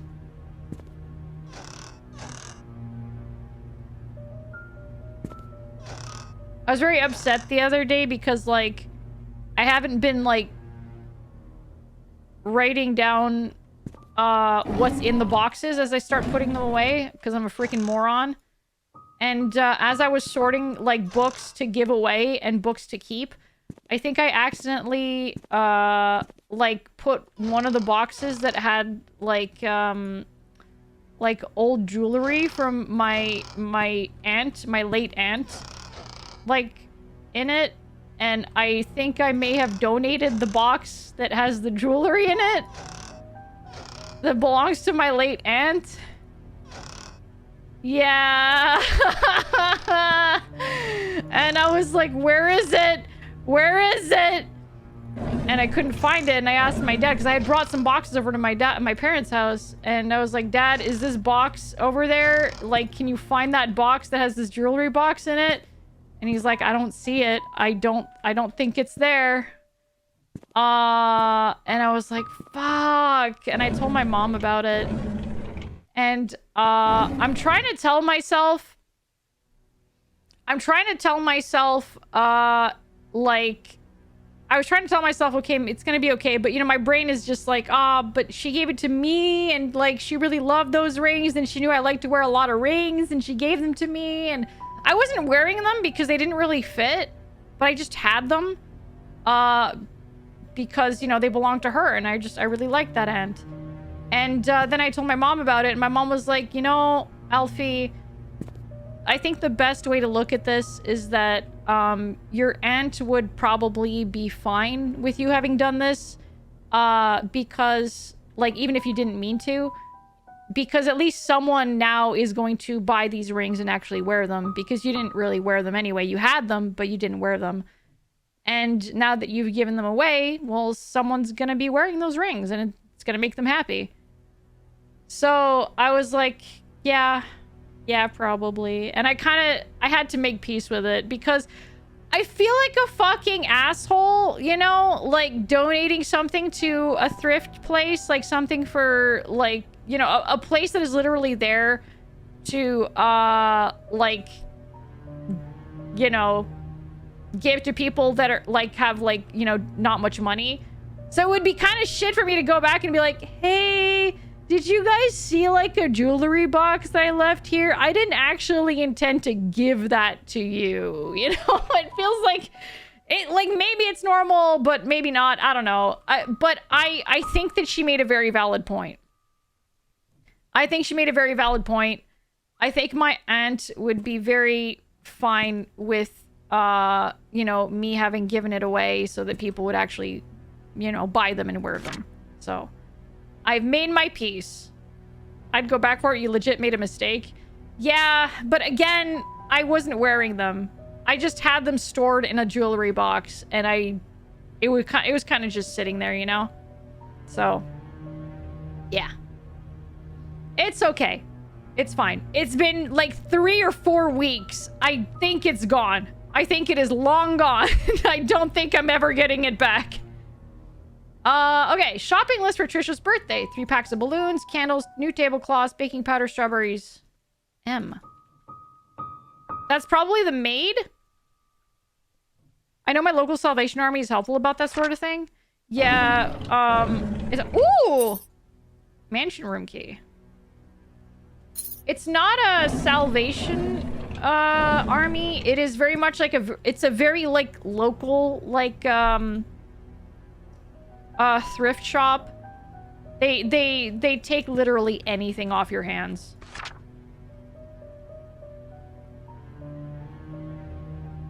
Anyone delivering food to church on Saturdays, please lock all the doors and return the key under the flower pot before leaving. Return the key under the flower pot.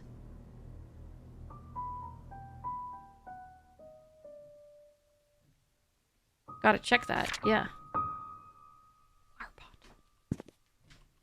Flower pot. It's probably at the church. They would understand if you told them. I'm sure they would. Adios!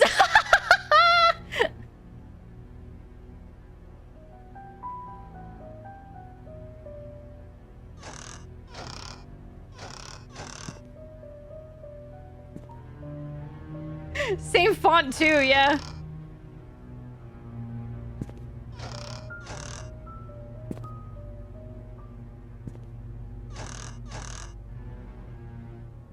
It is pretty good. Go back to the adios for a minute. Thank you for the hydrate. Thank you. Adios. Lower cholesterol. 100%, 101% kek? It says 101% kek. What?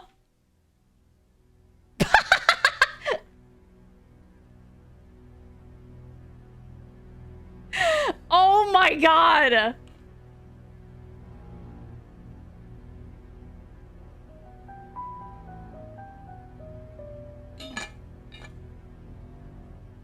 More than your daily requirements.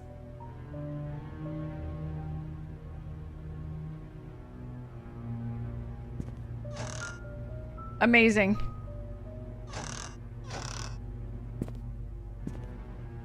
All right, what else do we have here? We gotta check all the doors. Leave no door unopened.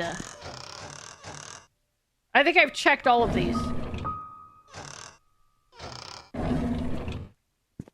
Okay. Good to know that the electricity's not been turned off in this place yet. I actually had not... That's... You got a good eye there, Dustin. I did not notice that. Oh, we got a fax machine.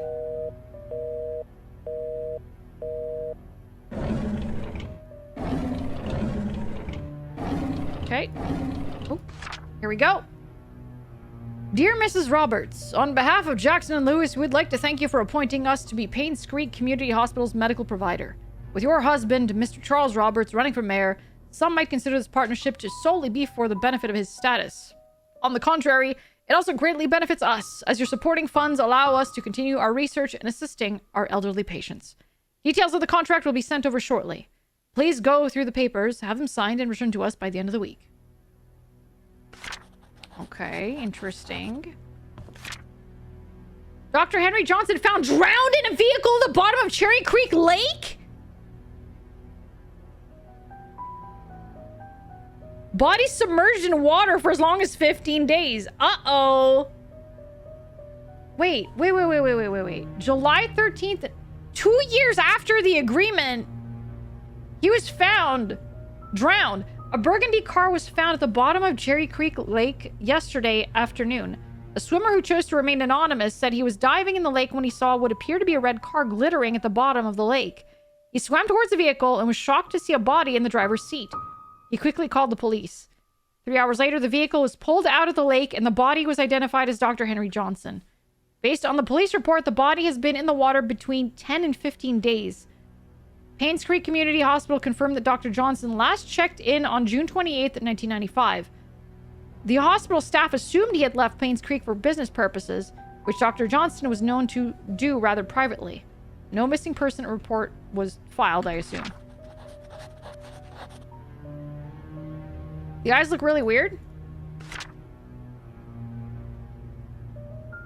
No, they look normal. They look like a normal person's eyes. At least I think so.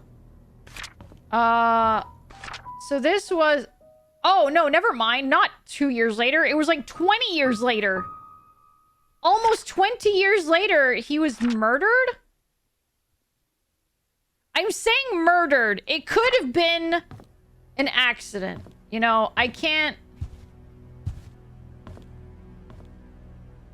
Okay, so we got Vivian. We got Charles and we have Trisha. We have Vivian, Charles, and Trisha here.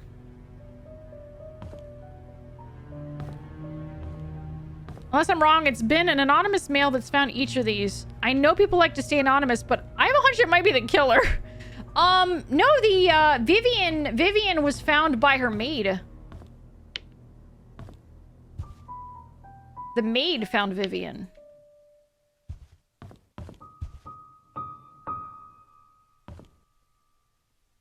You thought his car could swim? I guess you know more about normal eyes than me. Why can't I open this? Why can't I turn this on?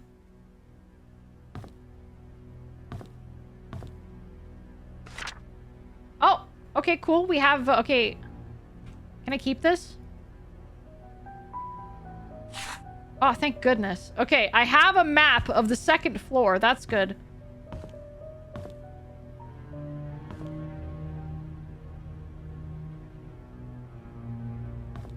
There's an attic. There is indeed an attic. Wah!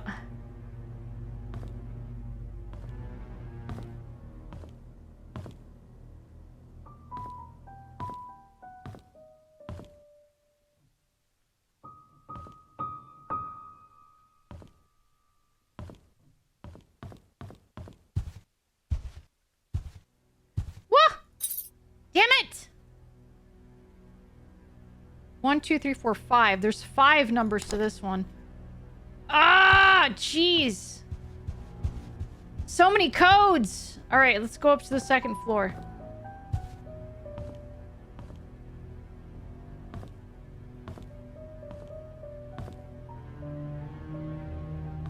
Actually, no, I didn't check this area yet. Oh, we have awards here? We have, like, certificates and diplomas and stuff? Awarded to Vivian Roberts. Why were these not taken with them? What's this piece of paper here? Is that a napkin or a paper? Thank you for hydrate, Mosidon. Thank you. Everyone, please take a sippy. I also keep expecting jump scares, but I don't think this is that type of game.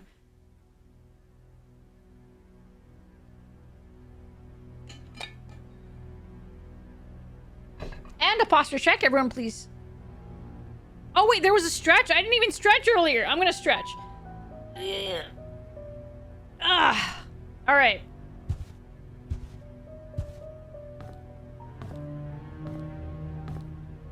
What is that? It's locked. Oh, it's like a wine cellar. You're not a rich person until you have a wine cellar.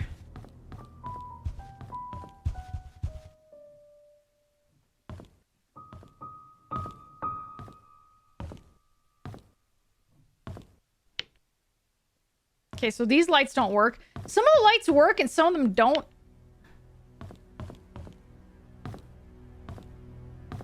We have another... What is that? Oh, it's just art. That's locked. Okay, we got nothing here. A wine room? Close enough. Imagine a long con for the jump scare. Ah, I would hate that. A balcony. Ooh, we got a note. Notes for Vivian's tea schedule. Tea time is at 3:20 on the dot. Use the flower pattern cup for Mondays. Gold line cups are for guests. Half a cup of milk. Always leave sugar on the side. Never interrupt unless she calls for you. Jesus God. Vivian sounds like a pain in the ass. Wait, Vivian or Trisha? Yeah, Vivian. Oh my God, Vivian sounds like a pain in the ass. My God.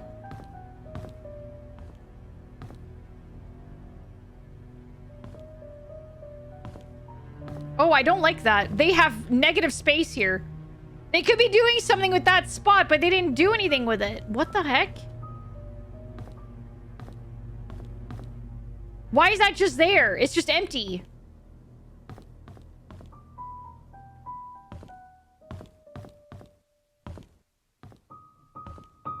Could have put a pot there, yeah. Waste of space.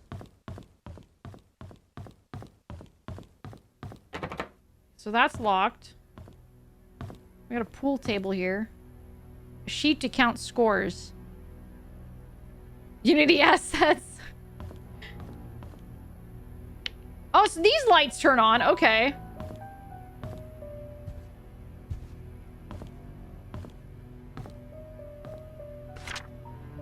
"20 years later, PAINSCREEK still honors the lives of coal mine workers." Oh, that's the incident.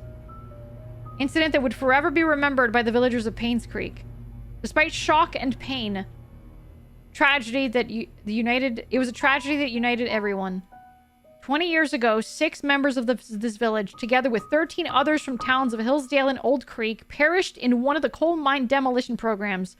The coal mine belonged to the Roberts Mining Company. Vivian Roberts, who had just married into the Roberts family, started a fundraising event that raised $96,000, contributing $24,000 from her own company. A total of $120,000 was compensated to the 6 families. This is a very small sum compared to what those families lost, and no amount of money can replace their loved ones, Vivian told the press. What we can do, however, is provide them with whatever help they may need, and for those who have helped financially, Robert's family thanks you. The words not only comforted those families, and then, yeah. So this is the incident. Wait, 20 years... Okay, so...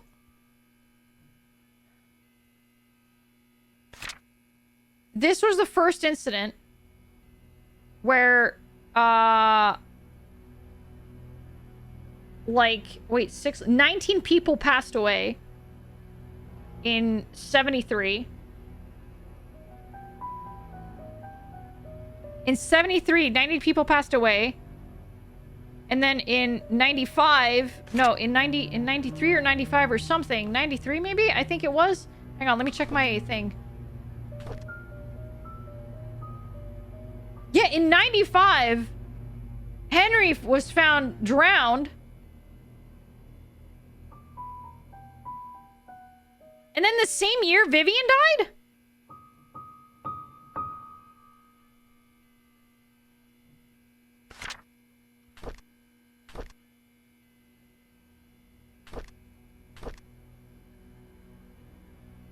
Vivian died the same year?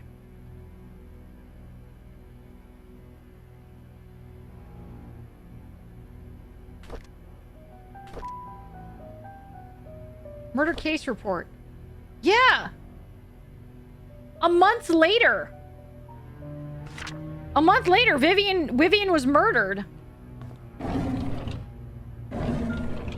Okay. We're forming a timeline here. So Henry, I think it was. Yeah, Henry Johnson. Vivian Roberts died in, I think it was in July 1995. And then Henry Roberts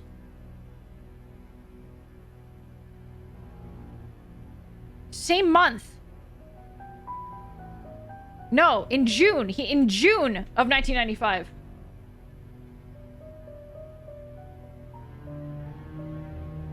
Dr. Henry Johnson, June 1995, found drowned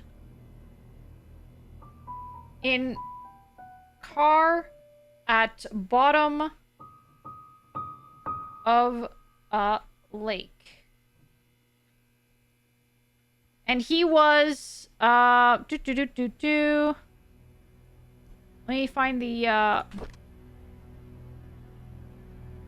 where was it?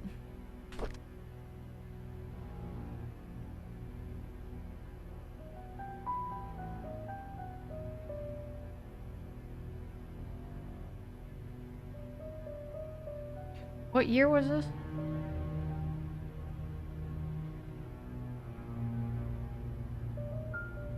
You know, I guess he doesn't have anything to do with it. Dr. Henry Johnson? This is Jackson and Lewis. So this has nothing to do with the hospital. Maybe? Okay, interesting.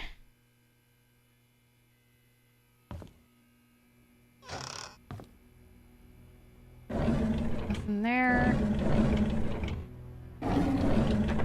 Can't open that. Don't have access to the alcohol. Okay. My gosh! Da Vinci wine service. If it's not Da Vinci, it's not da best. Fucking hell.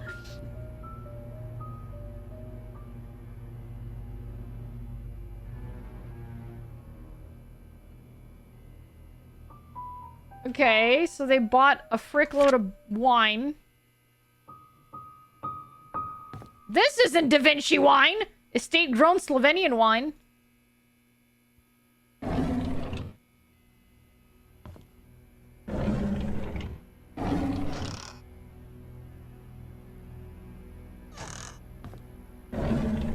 Okay. And this is ginger beer.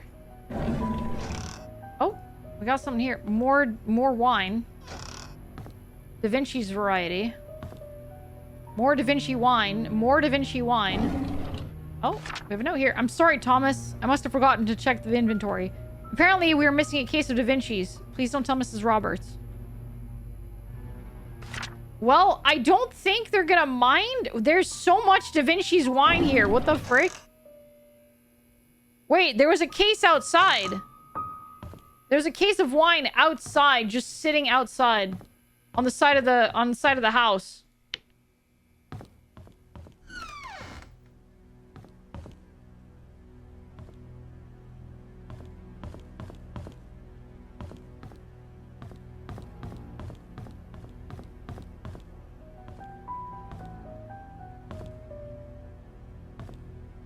Okay. There's a note on that door here. I forgot to return the servant room's key in time, so I left the key in the kitchen drawer. Sorry about that. Okay, so I do have that. I do have that key.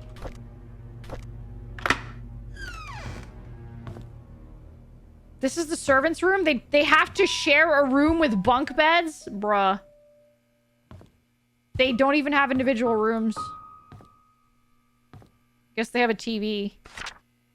I need to report Scott to Bernard. His suspicious acts are getting out of hand.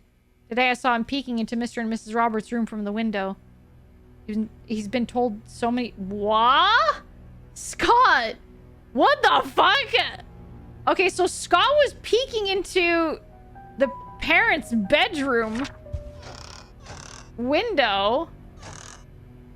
A little weird. A little freak. What are you doing, Scott?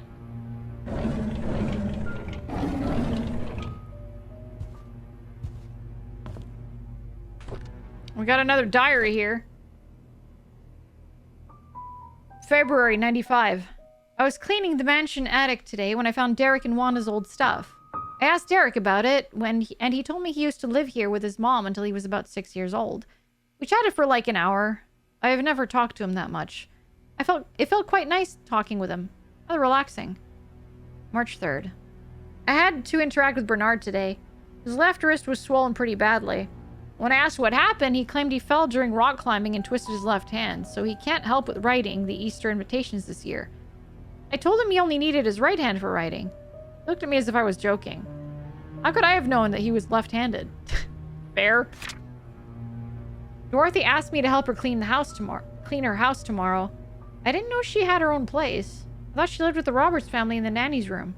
She said she hasn't used the house for the past few months, but it needs to be taken care of every now and then. She'll be 60 this year. I think I should help her. P.S. The address is 40 Pine Black Road, PAINSCREEK. Okay, so Dorothy's house is 40 Black Pine Road. Everyone knows that left-handed people are real. It's because, like, back in the day, like, the teachers...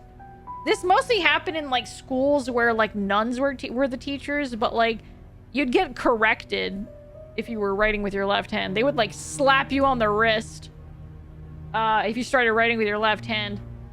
Okay, so Dorothy, which is the head maid, if I'm not mistaken.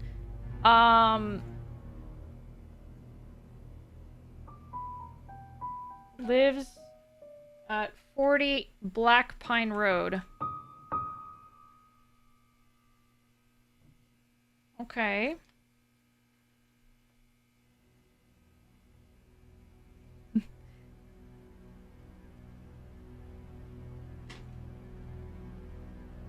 May 29th. This is, I think, almost 2 months, or close to 2 months, before Vivian's death. Trisha and Vivian had an argument during dinner.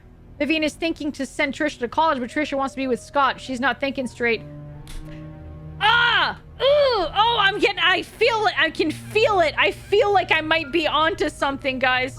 My first intuition, I think it was like 30 minutes into, like, playing this game, I was like, it's Trisha, right? My theory is that Trisha killed her mom because she wanted to be with Scott. Okay. Vivian and Trisha had an argument. While drinking. Right? Drinking? No, dinner, sorry. Maybe no drinking was involved. June 1st, 1995.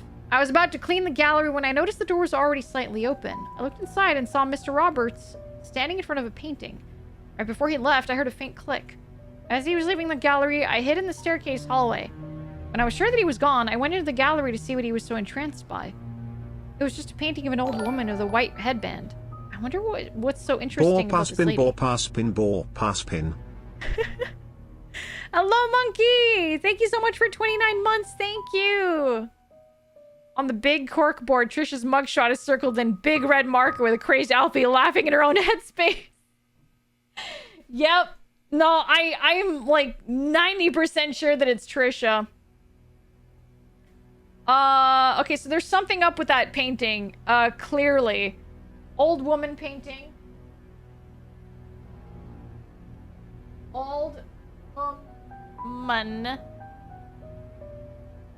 painting in gallery. Okay. Okay, there will be a grand party to celebrate Trisha's birthday this evening. She will officially be 21 years old.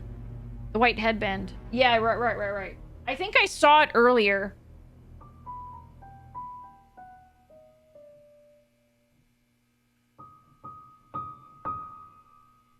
Trisha and Scott are meeting at the shed behind the mansion. They called it their secret hideout. I know Vivian doesn't want Trisha to be with Scott. Should I tell her about it? Dr. Johnson is dead. He was the head of the PAINSCREEK community hospital, as well as the Roberts family doctor. The police came by and asked if Vivian would be willing to go down to the station for another interview. I was nervous, but Vivian was very calm and accepted the request. Okay, so the doctor died first. And then Vivian died. She came back in the evening and assured us that everything was okay. She had nothing to do with Dr. Johnson's death. His death was purely an accident.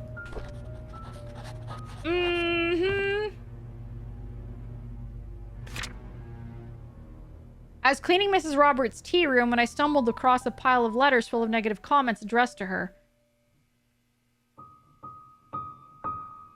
Why on earth does she keep those letters?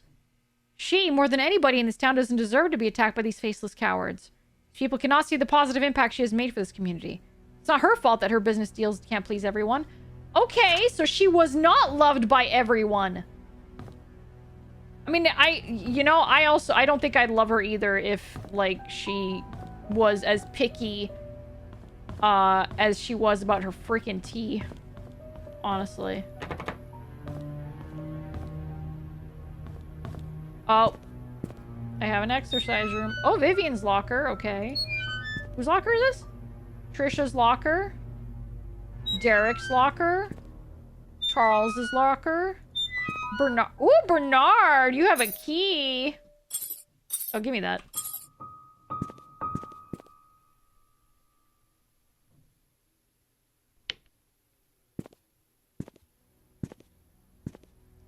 Okay. Oh, is this where the hallway leads? That freaky little hallway? Oh, it is. Okay, whew.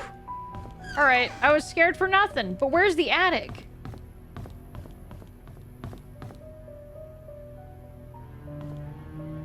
But where's the attic? This is the woman with the headband. Aha! I don't know the code! Charles had a diary here.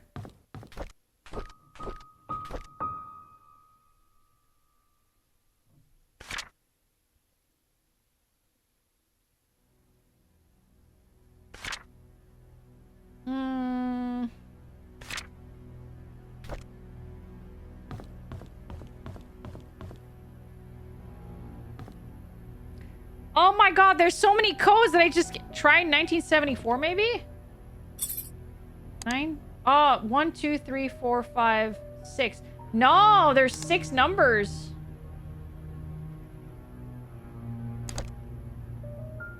Uh-oh. What's the full date? Could it be his daughter's birthday? Oh, wait, no, the anniversary of his mom's death! That's probably his mom.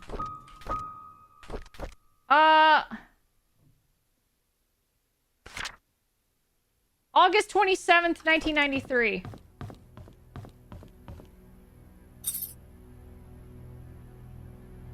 Six, 2, 7. Nope.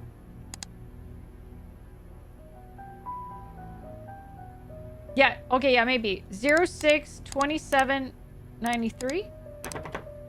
Fuck.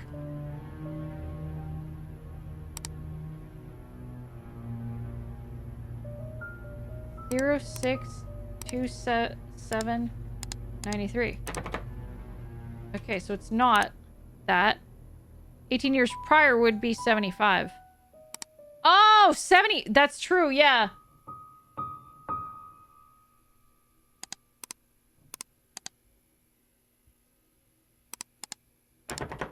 No. Damn it. That was a good thinking though. Hang on.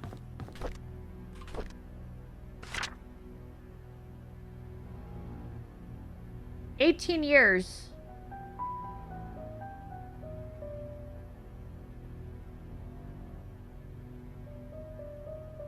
Damn it.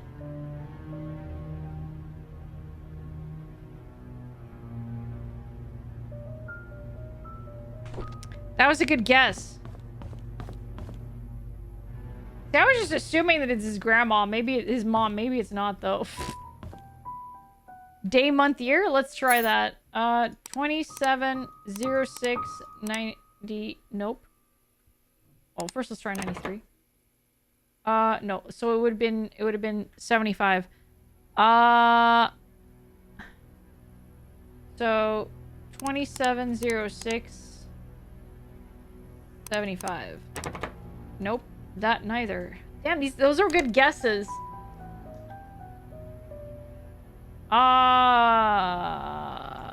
What is the birthday of his daughter? What is his daughter's birthday?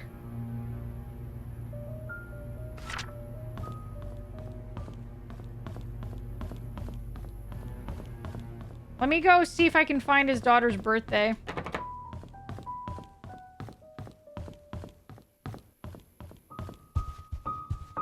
I think it was written here.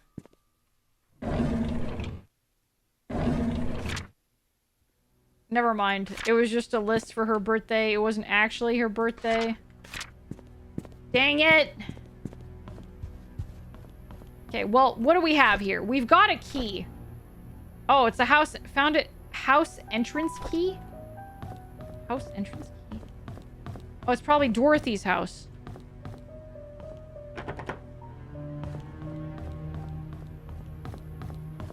Probably Dorothy's house. Did one of the libraries say they were going to celebrate her birthday? I think so.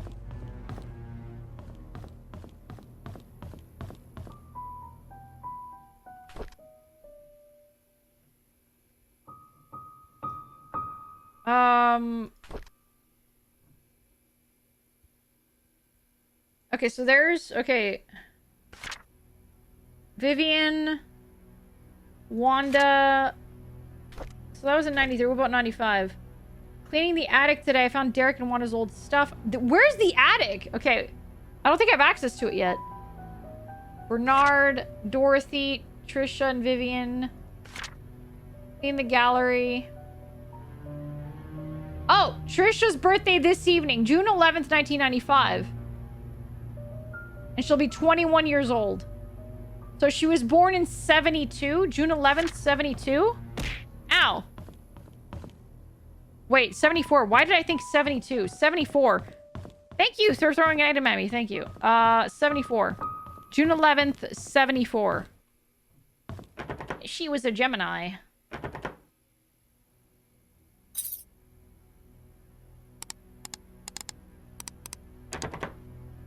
Okay.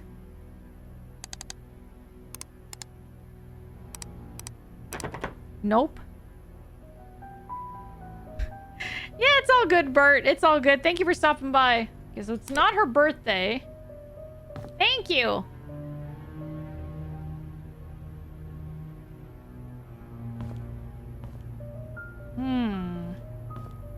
It's not Vivian's birth date.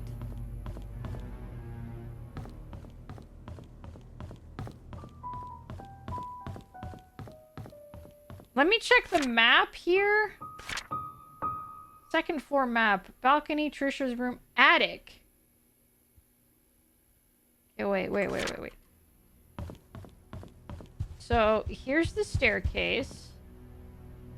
Oh. Oh, I went, there's an entire hallway I haven't gone down here. Security room?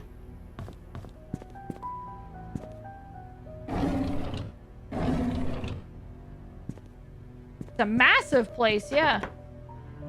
Okay, so that's locked. This?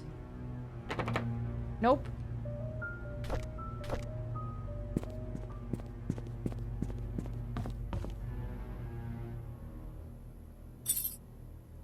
God damn it!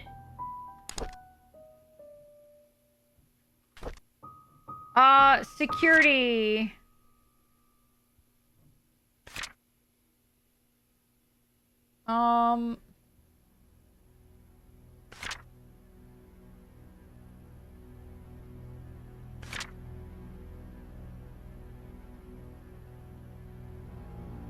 Bernard.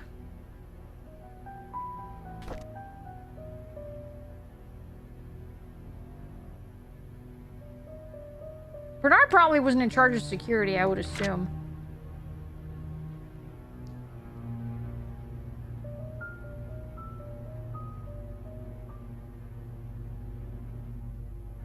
Okay, I don't think we have the information for the security room. We do have the key. We do have the key to Dorothy's house right now, though. What I can only assume is Dorothy's house. So we should probably go check there. And I'm gonna go out on a limb and say that Dorothy and Bernard are probably together.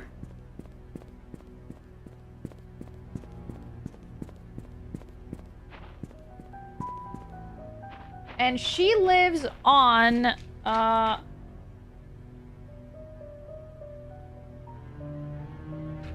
what was it? 40 Black Pine Road. We're gonna come back to this. We have all the time in the world. This town is deserted. No one lives here.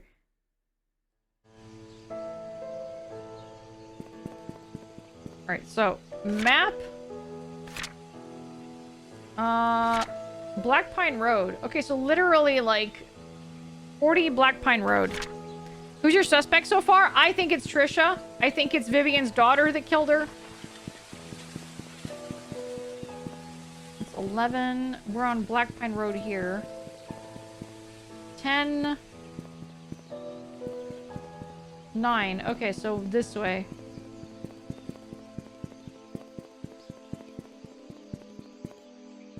Hospital is here. 39. 40. Nice house.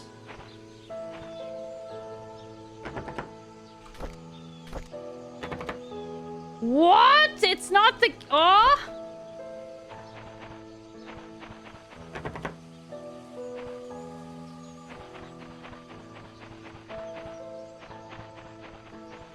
Is this not it?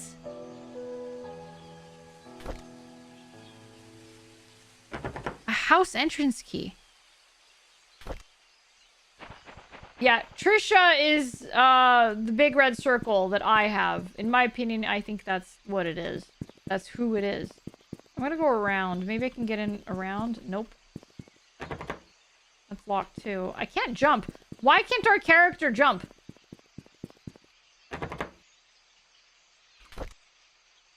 Wait. Huh? I have the option to use it on this house, but I don't... It doesn't work.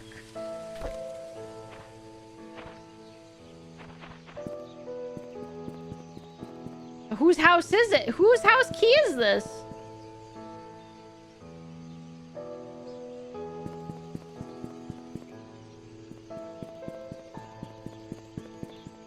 How often do you jump IRL per day on average? Also, I've returned doing some Minecraft.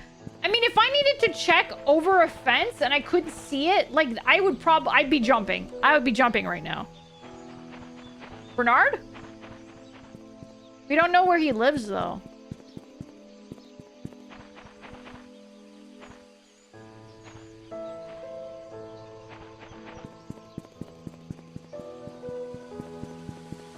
See the key again?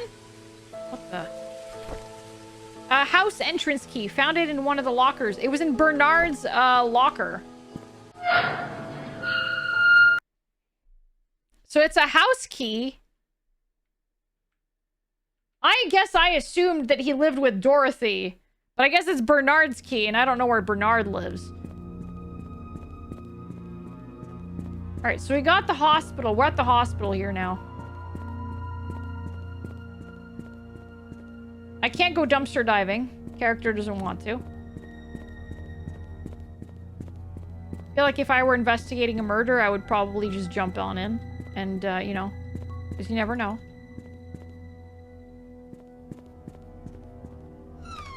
Oh, it's straight up just open. Okay. Didn't he have a partner? I thought he did.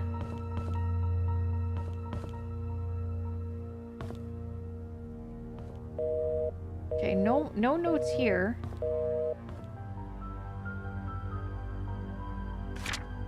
If Father Matthew forgets his key, place it under the flower pot next to the church. Jesus God.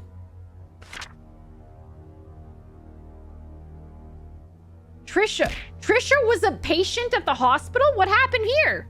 Thank you for the hydrate. And again? She was a patient twice?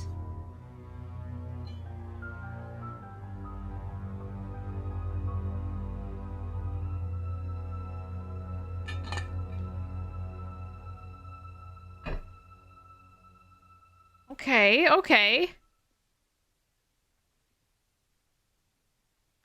It could be a red herring. And a third time.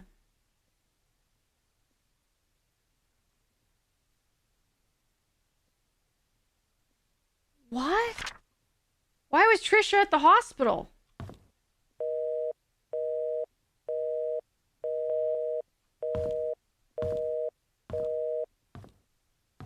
Patient for at least 10 days on the first two. Yeah.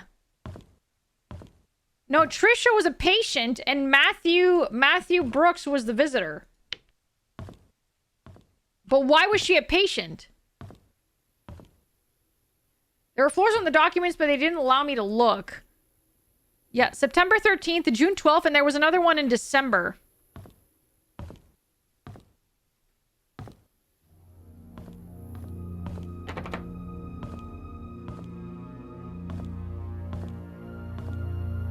Isn't June 12th mentioned in one of the diaries? June 13th.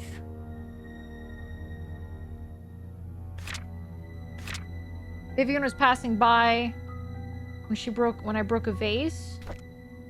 We got James Howard here. Charles's thing. June 11th. Trisha's been obvious with her interests. Nope, nothing about her being at the hospital. Yeah, September 30th, October 9th, and then early December. Yeah.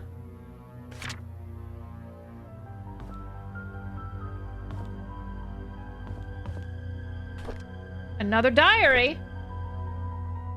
November 15th, 1995. Derek visits me every day. Sometimes he snuggles the snacks that I like, knowing that I would never get them from the nurses. Other times, he brings me flowers. It smells so wonderful. He knows that I love Sense and Sensibility and reads me a chapter or two every time he's here. Why does that ring a bell? If he doesn't have to drive Charles for a few days, he stays past visiting hours and sleeps on the armchair, tending to my needs during the night and gives the nurses a break. He's such a good kid. December 2nd. My hair's falling off more now. Oh, this was, wait. His mom? I think this is his mom? I really don't like the chemotherapy sessions. They make me throw up afterwards. Every time Derek visits me, it pains me to see him holding back his tears. I want to comfort him, saying that I'm getting better, but my appearance betrays me. December 16th. Sometimes I wonder if my life had any meaning at all. Having mostly worked my whole life for the Roberts family, what will people say at my funeral? Will Derek think of me as a mother who was always there for him? I could have done so much more. If only there was more time. And then that's the last entry.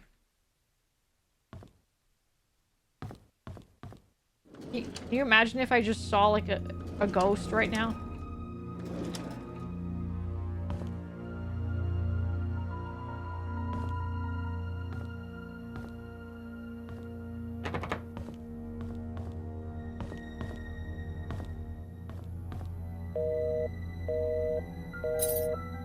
Wanda.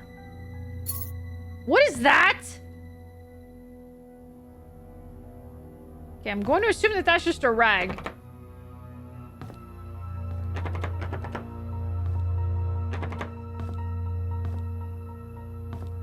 Okay, Maureen. Oh, God. Codes again.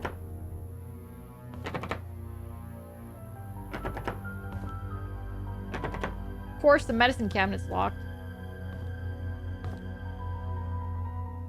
Can't read any of these notes. None of these post-its are legible either. This either. Oh, okay. Aha! Medical record room! We got it!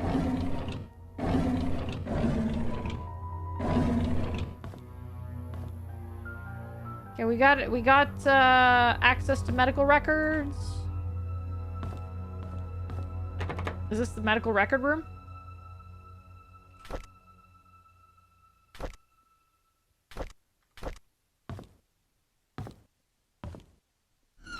This is the door to outside. Maybe a cloth coin purse or maybe an ice pack. Could be.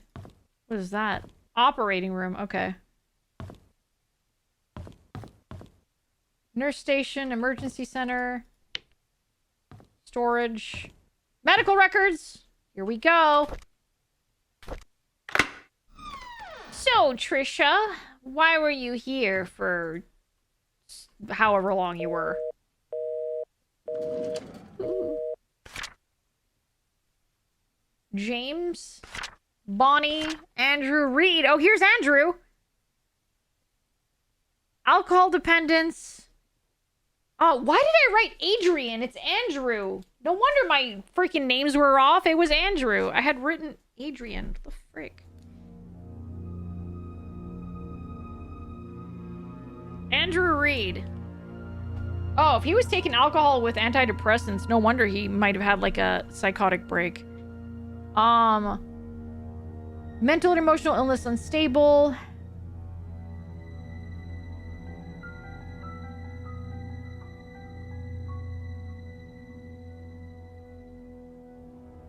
Wait, what? Oh, okay. Oh, the prescriber was Henry. And Henry died.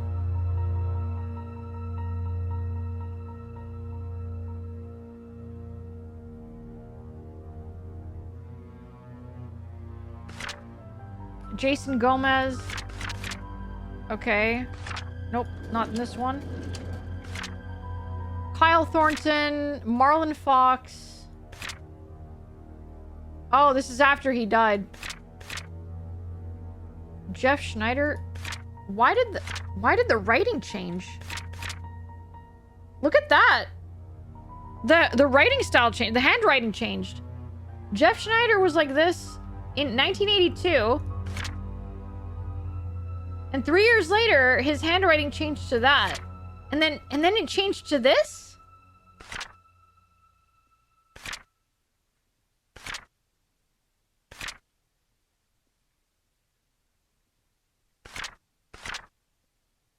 What? It's a little suspicious, yeah. Raymond Brown.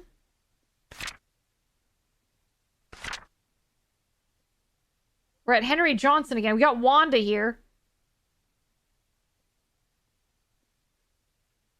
And Wanda has cancer. We still don't have Trish's file. Kyle Thornton. Andrew Reed.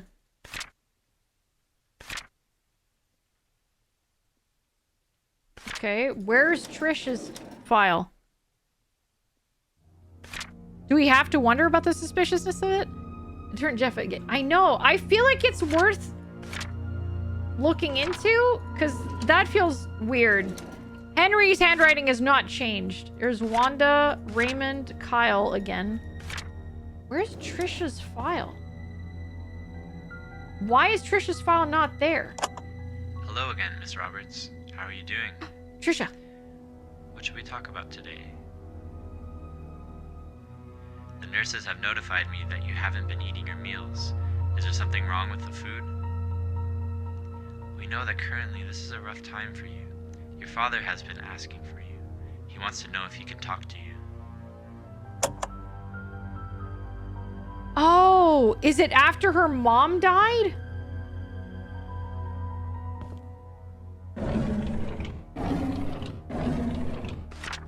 Can someone let Catherine know that I found her missing pin and placed it in one of the drawers of the lobby?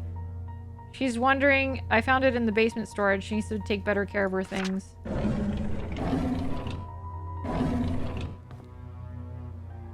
Okay. But Trisha's stuff isn't in here, which is weird if she's been a patient.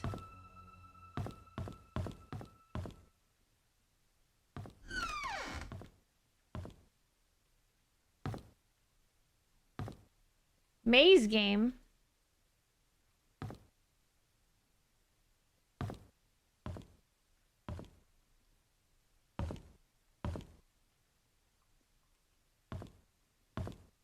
Can't open that. Nothing here seems relevant.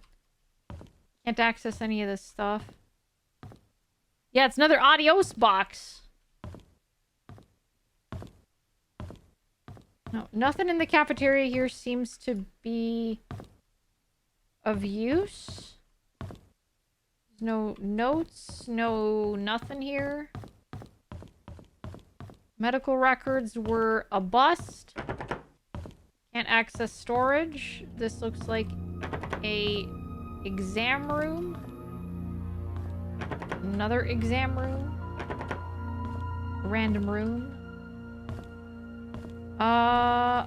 We got stairs. I don't, Lights don't turn on. Okay, into the basement we go. Shit.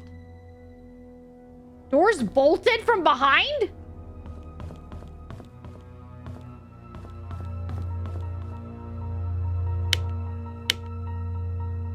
Okay, so that doesn't work. Let's go upstairs then.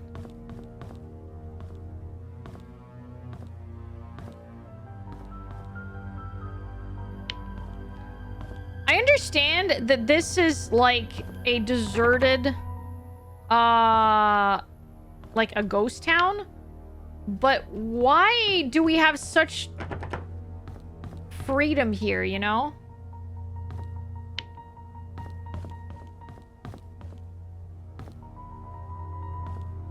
Wouldn't there be, like, at least somebody posted somewhere here so that, you know, people don't just start snooping around? Why don't the elevators work but the lights turn on? It's very weird, and sometimes the lights don't turn on. It's not every single light that works either. If it's a ghost town, why is there still electricity? Exactly.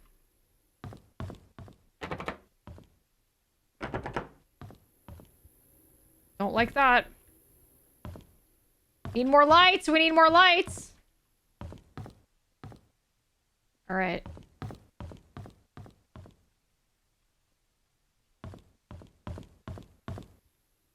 What do I have? I still have Wanda Tyler. Is that her house? Is that her house key? Oh, shit. You're right. It is time. I'm going to save here. Unfortunately, we've gone a little bit over time. All right. I'm enjoying this game a lot. I'm having a lot of fun with this. I'm glad that I decided to pick it up today. All right. We're swapping over. Very fun game so far.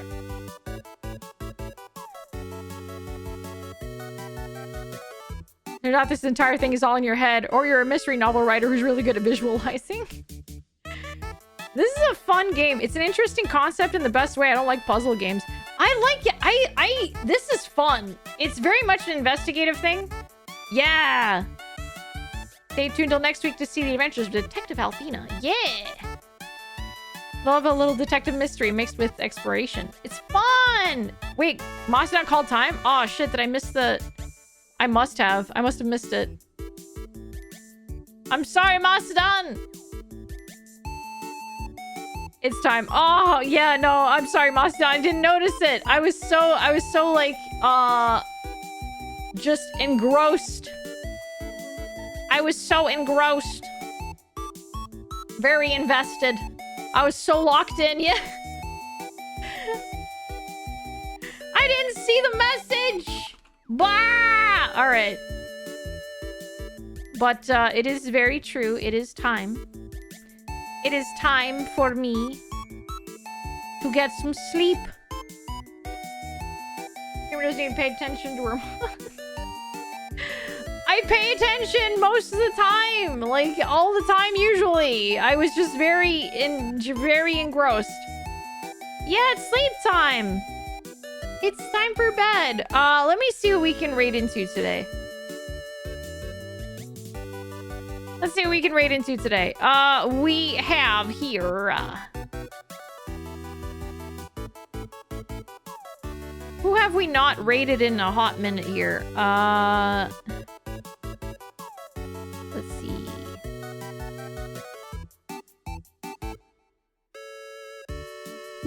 Grimo's totally not playing Look Outside. No, she's totally not. I think Genji might end soon. I feel like he's been playing literally all day today.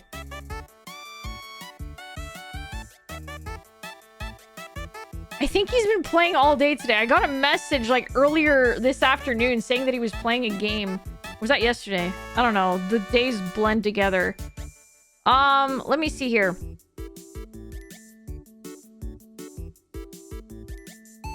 We also have...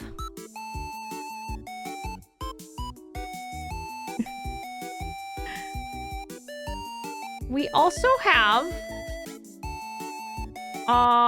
3 hours and 20-ish minutes. He's probably gonna be stepping away soon in that case, yeah.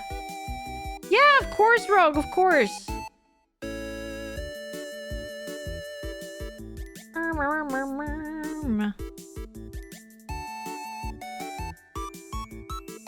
Let's see.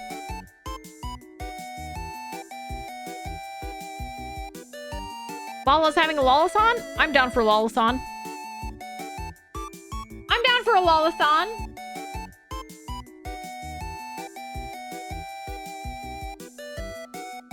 Oh, heck yeah. She's doing, nice.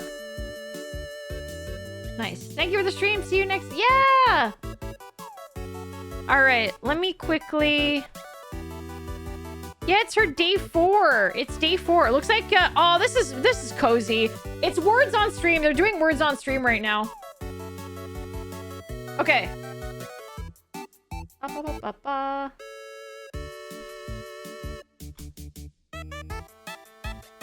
There we go. All right. Raid is up. Thank you so much for coming, everybody. I really appreciate it. Thank you. If you are not part of the Discord yet, I highly recommend that you join. If you have not followed me on Blueski, I highly recommend that you follow. Otherwise, I hope you have a fantastic stream. I hope you sleep well. Stream. A fantastic night. I hope you sleep well. Get some good rest. Hydrate. Eat some good food. And, yeah. I hope you have sweet dreams. And I'll see you all on Saturday, everybody. Ow. Thank you for the hydrate. I will take a sip right after we head on out. Yeah. Have a great night, everyone. I'll see you all on Saturday. I forgot what I'm playing on Saturday. I think it's Do No Harm. So, we're a detective today. We're gonna be a doctor on Saturday. Have a great rest of the week. Bye-bye.